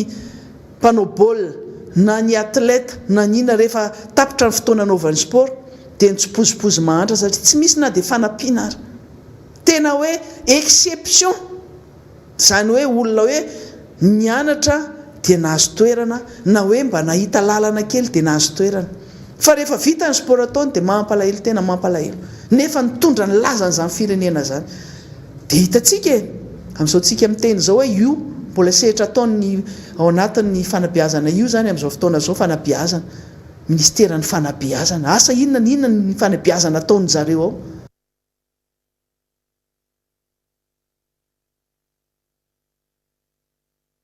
fotoana zao fanabeazana ministeran'ny fanabeazana asa inona ny fanabeazana ataony zareo ao fanabeazana nge fanabeazana ara-panahy misy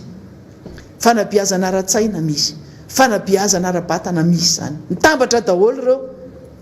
fa rehefa mandringa ny anankiray dia mandringa tanteraka ny atsika fanabeazana anao bizina ny be dia be eto amin'ity fitondrana ity anao bizina dia manao bizina dia manao bizina any ka ny olona mianatra dia baikeo ny olona tsy mianatra ny olona mianatra dia tsy miteny tsony fa dia miraviravy tanana ny olona tsy nianatra tonga dia mahazo vola be dia lasa manakivon'ilay olona mba te hianatra satria inona ny zavatra mitranga hoe ria raha tsy nianatra akory fa lasa miliardera tampoka lasa nanana tranongeza be lasa nahazo fiarakodia tena tsara tare be dia inona ny ilaina fianarana ntsony amin'izay fa matoa tafita ny olona anankiray dia nisy zavatra nanosika anazy tao ary ny vola azo amin'ny makarakara tadio fa mora lany vola azo amin'ny tsirary ny voka amin'ny makarakara fa ny volany tena hoe ny tena no nitsemboka anazy hitanao tsara ny tsirony zany hitanao tsara hoe ty zany ny asa mafy dia nahazo fiarakodia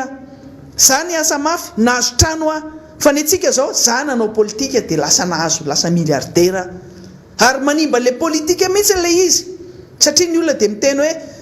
nareo mpanao politika nge olona zareo ny zavatra ataonareo hoe mitady tombontsoa fotsiny sinsisy tena maro be aloha zany misy amin'izao tena ekeko mihitsy zany fa tsy azo atao anatin'ny gony anankiray zay rehetra zay tsy d'accord amin'izany tsy d'accord amin'izany zay mampirisika ny olona zay hianatra ary ilofo atrano amin'ny fiainany fa tsy hoe manantena fotsiny hoe zako nanao politika tato anatin'ity fitondram-panjakana ty dia nahazo toerana dia nahazo marché dia nahazo volabe tsy mety zany tena tsy mety zany efa lasa ny fotoanantsika efa mahery folo zao ny amin'ny 12 raha ny zavatra mbola tianao teneno ia dia mbola be dia be izy fa fantatritsika fotsiny hoe resaka kolikoly eto amin'ity firenena ty mampiteny mimona potika tanteraka tena hoe potika modely ratsy ny fitondram-panjakana modely ratsy ny mpitondra firenentsika zany amin'ny fotoana mamety anazy satria tena maro loatra ny fitarainana sy miprofo io pelantananay mikasika an'izay na ny fitsarana na ny domaine na ny inona rehetrarehetra zavatra rehetra resaka kolikoly hatramin'ny eo amin'ny bianco sy ny samifina sy mipakara zao voalazan'ny olona lasa tsy atokisan'ny olona hoe inona zavatra mitrangany tohatra ny classé daholo ny dossier rehetra zay mandeha any zay mavoatotohina ny mpitondra fanjakana tohatra mipirina daholo fa inona ny zavatra mitranga fa rehefa olona kely affaire gold gate ohatra ny elaela tsy nyresantsika eto raha ny vaovao eny dia raha 21 mai zao mandeha io raha io any Afrika Atsimo ny fitondram-panjakana manao fomba rehetra zay ampodinandreo olona reo